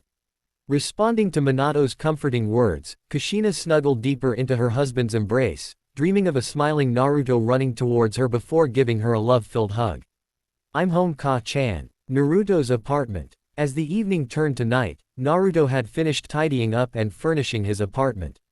While it was rather far from the village's center, it was close to a normally unused training field, which would benefit him greatly in the future. After finishing with his apartment, Naruto took a much-needed shower, washing away the fatigue of the day, both physical and emotional. Changing and then laying down on his bed, he thought about what had happened over the past few hours. He had finally moved out of that house, told his family about how he really felt about them, and was now an independent shinobi of Konoha. Looking out of his window towards the night sky where the stars laid, he didn't know what to make of the future, but for now both the stars and his future seemed a little brighter than before. Time skip, a few weeks later. Hokage's tower. The past few weeks have been interesting for Naruto to say the least. After moving out of his family's house, he had been seeing and feeling the disappointed glares of some of the villagers, most likely having heard that he had left his house and left his family in tears. But he never let the looks affect him. He'd been through worse than a few nasty looks. He had bumped into his family over the past few weeks as well, Narumi latching onto him and begging him to come home every time she saw him. Mito tried to talk to him but always ended up starting a conversation that ended up with her awkwardly apologizing and leaving. Menma just glared and scoffed at him, then proceeded to berate him with his usual gang of friends about how weak and useless he was. Kushina would see him shopping in the market district and barrage him with questions about how he was doing, if he was eating right, if he was staying out of trouble, and above all else, she asked if he wanted to come home, which he politely answered and declined each time. Though, he always saw Minato when he was getting a mission either with his team or individually and would be asked the exact same questions as he did from Kushina, which he politely answered and declined the offer of returning home. Speaking of his team, things were proceeding how one would expect it to with Anko Mitarashi as a sensei. They were all being trained into the ground. Yakumo, due to her frail body, was having a hard time with the physical exercises. Anko made sure to check to see if she was alright if she thought she was in danger, but she was beginning to get physically stronger to the joy of her parents and pride of Anko. Kurenai even said that she was beginning to lose her pale and weak complexion and gain a more lively and strong one, which made her blush. Satsuki fared much better, but she too was being trained into the ground by their overzealous sensei, but she could see that she was becoming stronger, much to her enjoyment. Her parents even commented that she was much more skilled than she had ever been before. Even her brothers noticed. Itachi smiled at her and told her that she was growing well. Sasuke however glared at her and she glared back, knowing that her brother was jealous of her growth. Naruto didn't seem that tired when training sessions were over. On particularly hard days, the most they had seen him exhausted was a little winded breathing, otherwise he was able to take on anything Anko threw at him. As for what they were being trained on, at first it was mostly team exercises, but due in part to the three actually working together cohesively, they eventually were able to take on multiple types of training like tracking, scouting, support, investigation, espionage, and assault after a week of team building. The past few weeks rotated between the 6 different topics, which were beginning to make them a jack of all trades sort of team, which Anko had been planning on making them. Better to be safe than sorry, was her train of thought as she wanted her squad to be prepared for anything that could happen in the future. Right now Team 12 was reporting on their 41st D-ranked mission, which astounded every other Jonin sensei. Instead of the usual 2 to 5 missions a week, Anko made her team complete a minimum of at least 9 missions a week, her reason being, "I don't want to be stuck doing D-ranked missions for more than a month." Which was now why she knew her genin were ready for their first C-ranked mission. Congratulations for another mission, well done Team 12. I assume that you want another mission, correct? Minato asked, handing the completed report to his assistant to be filed later. Satsuki's eye immediately started twitching as the thought of doing more chores made her lose her cool. Yakumo sighed, knowing that they'd be doing more manual labor in the coming hours. Naruto retained his blank look, but his eyes darkened a bit. Minato noticed the glint in Anko's eyes and immediately knew what kind of mission she was going to ask for. "We sure are, Hokage-sama. I think my cute little genin are ready for their first C-ranked mission. We've completed the minimum number of 30 D-ranked missions, and I know that they'll be able to handle it." As the words left Anko's mouth, Satsuki's eyes burned with the flames of determination within them. Yakumo's eyes widened in excitement as she straightened her back and put on a determined face. Naruto's face still remained blank, but there was a little excitement in his eyes. Seeing the look of determination and excitement on the faces of the genin, Minato could only sigh and relent. Smiling, he agreed. "You're right, Anko, your squad has gone above and beyond when completing your missions, so I think you've earned this," Minato said with pride as he handed Anko a mission scroll. "It's a simple escort mission, but I think your team will be able to handle it. Elisa-san, could you please let in Tazuna-san?" Turning towards the door, Minato called out to the secretary to let in their client. The door soon opened to reveal a gray-haired, bespectacled man. As soon as he reached them, he turned and gave them his evaluation of them. "I thought I paid to hire a team to escort me, not 2 girls, a boy, and a scantily woman. I bet those 3 kids haven't even touched a weapon and that woman hasn't been in a real fight. Tazuna said as he took a gulp from a small bottle of sake. Satsuki scowled as Anko and Yakumo frowned, definitely not liking how he was implying that women were weak. Naruto didn't react, but he did clench his hand slightly. But before things could escalate, Minato immediately narrowed his eyes and raised his voice at Tazuna. Tazuna-san, I would appreciate it if you don't insult the people that will be escorting you. The ninja before you are more than capable of protecting you. Anko is one of my top kunoichi, being an ex-Anbu captain. At that information Tazuna, Satsuki, and Yakumo looked shocked. Tazuna because he had someone of such caliber protecting him, and Yakumo and Satsuki because they didn't know that their sensei held such a prestigious position. Naruto's eyes widened slightly, but he knew she was much stronger than she was leading on. At all the attention she was getting, Anko couldn't help but blush slightly. Geez, if you keep staring at me like that I'm gonna blush, she said with a grin, rubbing the back of her head in embarrassment. Eventually the tense atmosphere before returned to a tranquil one, Anko directing her genin. Alright my cute little genin, we're meeting tomorrow at the main gate and head towards Nami no Kuni, Land of Waves. Then alright. From the mission details, we're going to be escorting and guarding Tazuna-san while the wave complete a bridge. So pack enough supplies for at least a month to be safe, alright. After her instructions, her genin nodded and they were all dismissed. As Naruto walked out of his office, Minato quickly called out to him. Stopping near the door, Naruto turned around slightly to face him. Naruto, please be safe out there, okay? Expecting him to be ignored, Minato was surprised and overjoyed that his son actually responded to him. I will be, thank you for your concern Minato-san. Naruto said before he bowed and exited the room, leaving Minato to smile slightly before he returned to his paperwork. The next day, Team 12 had all assembled at the main gate. On gate duty that day, Chunin Izumo Kamizuki and Katetsu Hagane couldn't help but smile and light lightly at the excited faces of the genin waiting at the gate. Yakumo had her eyes closed with an excited smile on her face as she hummed a little tune to herself. Satsuki was shaking a little in apprehension and excitement, her lips quivering from trying to stop herself from smiling too much. While Naruto looked at the forest through the gate with a blank expression, a tiny spark of excitement in his eyes. After a few minutes Tazuna arrived followed by Anko, who after seeing the looks of her genin, couldn't help but smile. Well, looks like the 3 of you are excited to leave on this mission, huh? Well, let's get to it then.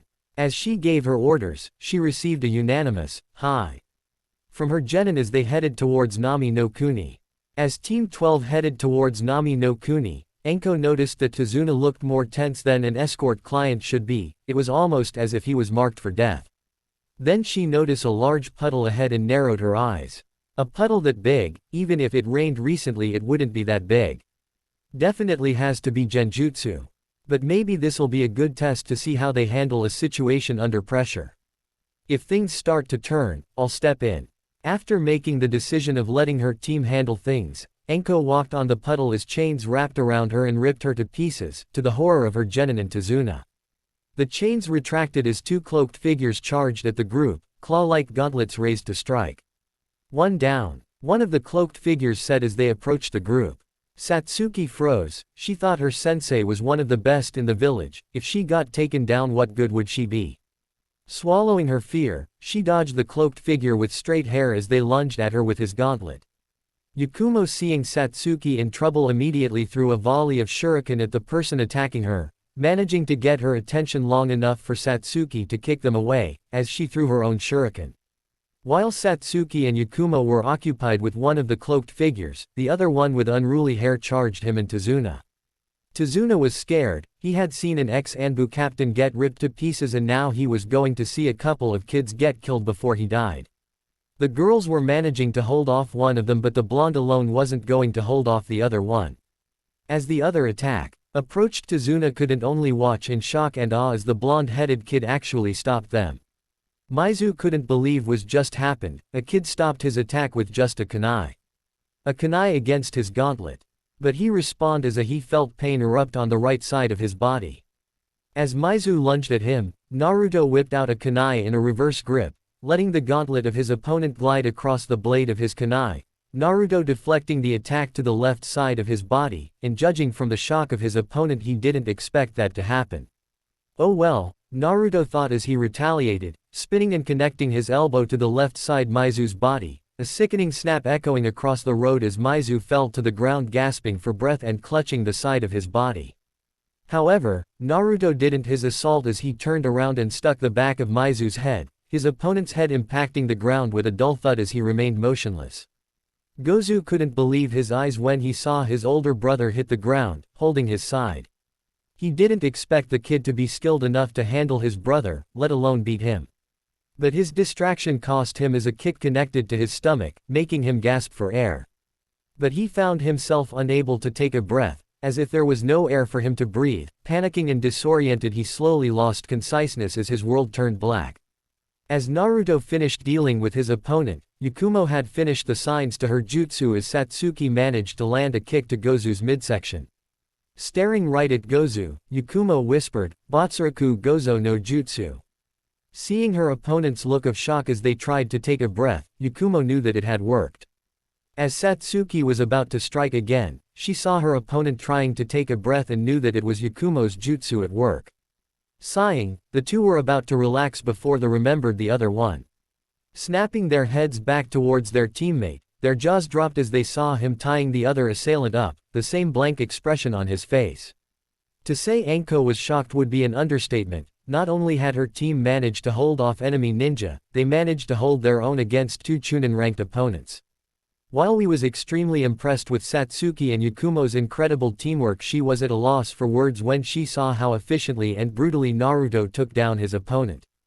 That elbow had to have broken a rib or two, and that blow to the back of the head alongside how hard the impact was, there's no doubt that he had some serious injuries. While Satsuki and Yakumo had a little trouble dealing with Gozo that was expected, they're still genin. But Naruto dismantled Mizu like he was nothing. Just how strong is this kid? Breaking out of her thoughts, Anko dropped down to the shock of everyone but Naruto, which she took note of. That was amazing. Looks like my cute little genin really can handle themselves in the big, bad world. Anko said, grinning, explaining how she used Kawarimi to substitute herself with a long in order to assess how they performed against live opponents, and that they exceed her expectations. Hearing praises from their sensei, Yakumo and Satsuki revealed bashful faces and smiles, as they couldn't say anything in response to Anko's praises. Naruto's blank look remained, but a hint of happiness could be seen in his eyes. But the peaceful moment was broken when Anko turned to Tazuna, and addressed the situation. Look here Tazuna-san, I know that this has definitely escalated from a C-rank escort mission. You mind telling me why we were attacked by the Demon Brothers, when we're just supposed to be escorting you?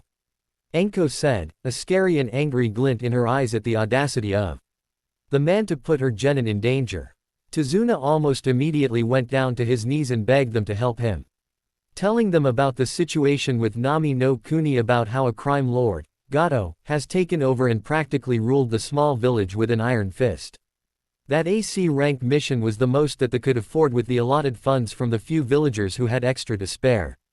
As he finished, he pleaded with them again to help him, that they would repay them in the future when the wave was back on its feet. Anko heard the sob story and couldn't help but feel pity towards the man in his village. According to code, she was to abandon the mission and report Tazuna to Minato and have his name blacklisted as requesting a false mission. Deciding that she couldn't make this decision alone, and that it was her genin's first time outside of the village, she asked them. Well, you all heard his story. What do you think we should do? Remember, it's okay to not want to continue, it's a dangerous mission. Anko asked, her teasing voice unusually gentle. She didn't get an answer from Yakumo or Satsuki, the two girls looking at their feet. She didn't blame them, they had heard that Gato kidnapped women and girls and forced them into the entertainment business. But she received a response from the least vocal of the team, but the response wasn't one she or anyone else was expecting from him. Anko-sensei, we are going on this mission. We're going to escort Tazuna-san to Nami no Kuni and he's going to complete that bridge. Then, I'm going to find every one of Gato's thugs and tear their throats out. Finally, I'm going find Gato himself and rip his head off. Naruto started out quietly, but near the end he raised his voice as his eyes burned with so much fury that they were a little shaken by it.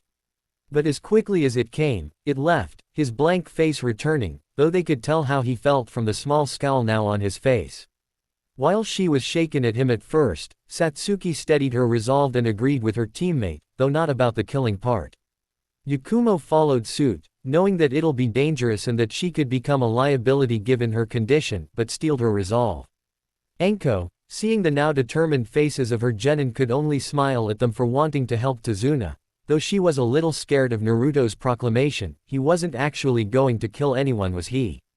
The team coming to an agreement before him to help him and his people, Tazuna could only bow his head lower and mutter, "Thank you," over and over again, tears streaming down his face. After their vote, the group continued on their way towards Nami no Kuni, finally reaching a checkpoint at a friend of Tazuna who lent them a boat. After the boat ride, they proceeded on their way, only in about an hour and a half from Tazuna's homeland. As they continued down the worn road, Enko began to feel as though someone was following them, but she couldn't point it out. On guard but figuring it was because she was in unknown territory, she ignored it. But soon the lull of the moment was broken when Naruto threw a kunai at a bush, a small white rabbit scurrying out of it. "What are you doing, you idiot? You almost gave me a heart attack," Satsuki shouted at her teammate, patting herself over the chest. Her adrenaline returning for another encounter like earlier before. "Naruto, please be more careful. You really scared me there, I thought it was another enemy." Even the polite Yakumo scolded him, imitating the action of her female teammate by patting her chest in relief. But the moment was immediately tense as Enko shouted at them to get down. "Get down!" Forcing Tazuna onto the ground as her genin quickly followed her order, a large blade soared overhead and embedded itself in the trunk of a tree behind them. Well, so you were able to dodge my Kubikiribocho Guess you aren't as bad as you look," a mocking voice said as they turned around to see a figure standing on the handle of the blade before jumping down and taking it out of its resting place and putting it on his shoulder. Enko immediately narrowed her eyes, her body tense, ready to take action. "Zabuza Momochi, the demon of the hidden mist. What are you doing here?" Enko questioned, hoping that her wasn't here for Tazuna. But her fears were immediately answered as he let out a mocking laugh. "Well, I didn't expect to find the snake mistress of Konoha here. What do you think I'm here for? I'm here for the old man behind you, so why don't you do you and your little brats a favor and just hand him over? I won't kill you if you do," the man now known as Zabuza said. "Sorry, but I can't do that. Mission is to protect him after all," Enko said, whipping out a kunai in preparation of the impending conflict. As Zabuza chuckled again, "Mission? You expect me to believe a couple of brats like that are capable of taking on a mission like this already? I doubt they're even ready for D-ranked mission, let alone this," he taunted, which worked as Satsuki growled, Yakumo glared, and Naruto actually narrowed his eyes at him. Enko didn't take too kindly to someone other than herself taunting her genin. "But fine, we'll do this the hard and fun way," Zabuza said, raising his arms in seal before calling out a jutsu that made Enko drop a bead of sweat down the side of her face. Sweeten, Kurigakure no Jutsu, as a thick mist began to roll into the shock of the genin. As the mist rolled in, the three began to feel a thickness in the air, as if it was getting much harder to breathe. Satsuki was trembling, the kunai she had taken out was shaking in her hand. Her whole being screamed at her to run away, to get somewhere safe, but she couldn't move. All she could do was stand there shaking like a leaf in the wind. "Wah, what is this? The air is so thick, I can't even breathe. It's like I'm in a pool of water right now. I'm scared. I'm really scared. Am I going to die?" Satsuki thought as she frantically looked within her field of view, unable to even turn her head due to the overwhelming killing intent. Yakumo was on her knees, her already frail body unable to take the killing intent directed at her. The kunai that she originally held in one hand was now held in both, shaking just like her body. She wasn't prepared for this, she expected another quick fight but not this. She didn't want to be here, she wanted to take everyone and run, but she couldn't even move a finger in this situation. "We need to get out of here. We're not going to make it if we fight this man. I don't even think Enko-sensei can beat him in this mist. I want to get everyone and run but I can't. I'm scared. I'm really scared. I'm going to die, aren't I?" Yakumo thought as she stared into the mist before her, unable to vocalize any of her thoughts or actions from the killing intent Zabuza was emitting. While his two teammates were having a hard time due to the killing intent directed at them, Naruto was faring much better, having been exposed to far worse from Ryuhei. Though that didn't shake all his apprehension off, as the slight shaking of his hand was an indicator that he was nervous. So this is what Ryu Nichin meant when he said that it was a technique used by practically every ninja out there. I need to be careful, one wrong move and I'm dead. Naruto was broken out of his thoughts when Enko stood firm before them. Satsuki, Yakumo, Naruto. Don't panic, I don't let my comrades die, especially when they're people I care about. Enko shouted, trying to lift the effects of the killing intent from her genin, and it worked as they all visibly stopped shaking violently. Satsuki tightening her grip on her kunai. Yakumo shakily standing up before getting into a stance with her kunai. Naruto relaxed and slipped into a stance, his eyes now hard and sharp. After her speech, Zabuza laughed again before appearing in the middle of Naruto, Satsuki, Yakumo, and Tazuna. To their shock and horror. Nice speech, too bad you're all dead. He said as he brought Kubikiribocho around to slash through the floor, but as he did Enko appeared next to him and stabbed him through in the midsection to his shock. Don't you ever try to lay your dirty hands on my genin. Enko glared at him with unbridled fury in her eyes. But to their surprise, he turned into a puddle of water. Enko-sensei. Behind you. Yakumo screamed, seeing another Zabuza appear behind her. To their horror, Enko was cut down by Zabuza. But to his shock, the Enko he cut turned to mud as it hit the ground. As he felt cold steel against his neck. You're finished. Enko said in a cold voice, her eyes narrowed in anger. But to her surprise and the surprise of everyone else, she started to chuckle lightly. You prepared a Doro Bunshin when I made the mist, didn't you? That's pretty clever, I'll give you that. But I'm finished. You don't understand who you're facing, do you? After saying that, Zabuza dispersed into another puddle of water and reappeared behind her, Kubikiribocho in swing to cleave her in half. Ducking, Enko managed to evade being cut in half, but using his momentum Zabuza spun around and kicked her in the side, sending her to the large lake that laid next to them. You just sealed the death of you, the old man, and your little wannabe ninjas. Zabuza said, rushing to the area where Enko had landed. Enko-sensei. Satsuki shouted, her eyes wide in shock at what just happened. Her sensei had just been kicked into a lake. From what she had seen, he used Suiten, which meant he had the advantage in the water. Sensei. Yakumo screamed, seeing her sensei get kicked into a lake. If she was in the lake, then that meant that Zabuza had the advantage if he knew more Suiten jutsu, which from her sensei's battle, he probably did. Naruto's eyes widened before they narrowed again. This isn't good at all. Sensei has zero chance now that he's got her in that lake. Expression similar thoughts as his teammates at the situation now at hand. Pwah, what hell, why the fuck is this water so damn heavy? Enko said, breaking the surface of the lake only to see Zabuza's shadow next to her. Turning around, her eyes widened as she saw him finish a series of hand seals. You were stupid to let me get you into the lake, but you made a dumber mistake by trying to get out of it. Suiten. Suiro no jutsu. Zabuza shouted as he encased Enko in a sphere of water. Can't move, can you? That water's denser due to my charka flowing through it, you're not getting out of there. Shit, he's a lot stronger than I thought, I should have known better than to have fucking underestimated him.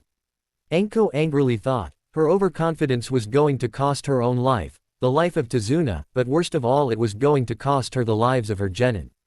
Turning towards stunned genin, Zabuza could only stare mockingly at them before he created another water clone using the Mizu Bunshin no jutsu from earlier. Look at you all shaking and scared now that you lost your sensei. Where's that bravado from earlier, especially you Blondie? I didn't notice you shaking before, absolutely pathetic. A real ninja is one who can survive even in the face of death, and let me tell you a little secret, I have. Putting emphasis on the last two words, Zabuza proceeded to tell him of his exam to become a shinobi. In the Bloody Mist, the genin selection exam involved you killing the classmates and friends that you grew up, ate, and played with. It was a test that truly showed who was the strongest. Now imagine a kid who wasn't even part of that exam showing up and killing over 100 of those weaklings. Those were good times. At his story, Satsuki and Yakumo turned a sickly green at the thought of that massacre. As he finished, the clone he created vanished and reappeared in front of Naruto to everyone's shock and sent him flying with a kick to the head, knocking his headband off in the process. Kid, like you are way in over your heads, you know what you are. His clone started as he walked towards the group. You're just a bunch of immature, weak, scared, little brats. Run. You guys can't win, just take Tazuna-san, run and save yourselves. He can't move while he's holding me here and his clones can't move too far from the original. Enko screamed hysterically as she was about to witness the deaths of her genin right before her eyes. As the clone approached slowly, Satsuki, Yakumo, and Tazuna had their lives flash before their eyes as they closed them. Tazuna remembered his family and the wave, their smiles and hopes all placed on him to complete the bridge. Satsuki remembered her family, her mother and father's smiles, her other brother's forehead pokes, and her twin smirk. Then she saw all the times she had with her team, the missions, the training, but she also saw a head of blonde hair and a handsome smile directed towards her instead of his usual blank face. Yakumo remembered her mother and father smiling at her, the ceiling of the Edo by Kushina and Minato. The times she spent with Kurenai and training with her. Then she saw her team, with all the missions and training sessions that they had together, but then she saw a familiar head of blonde hair, but instead of a blank face, this blonde gave her a charming smile. As they began to accept the fact that they were going to die, a thud and splash could be heard which made them snap their eyes open. Standing in front of them wasn't a blank-faced Naruto, but a Naruto with his eyes narrowed in anger with a scowl on his face. That hurt, but I guess I don't have to hold back, huh? He said as his scowl slowly turned into a smirk. Biting the thumb on his left hand and quickly swiping the blood into the palm of his hand, a cloud of smoke covered him from the views of everyone present. As it cleared, everyone present had their jaws drop at what they saw. Naruto was standing in the same position with his eyes closed, but with a huge sword at least 6 feet long and 1 foot wide, resting on his shoulder. Turning his head slightly so that he faced Zabuza, he slowly opened his eyes. His navy blue eyes were now electric blue, his round pupil was now reptilian in shape. His blank face slowly turned into a predatory smile as he uttered a few words that made Zabuza sweat slightly. I'm a little different from most immature brats. Hope you guys enjoy first part of this story, do like, share and subscribe.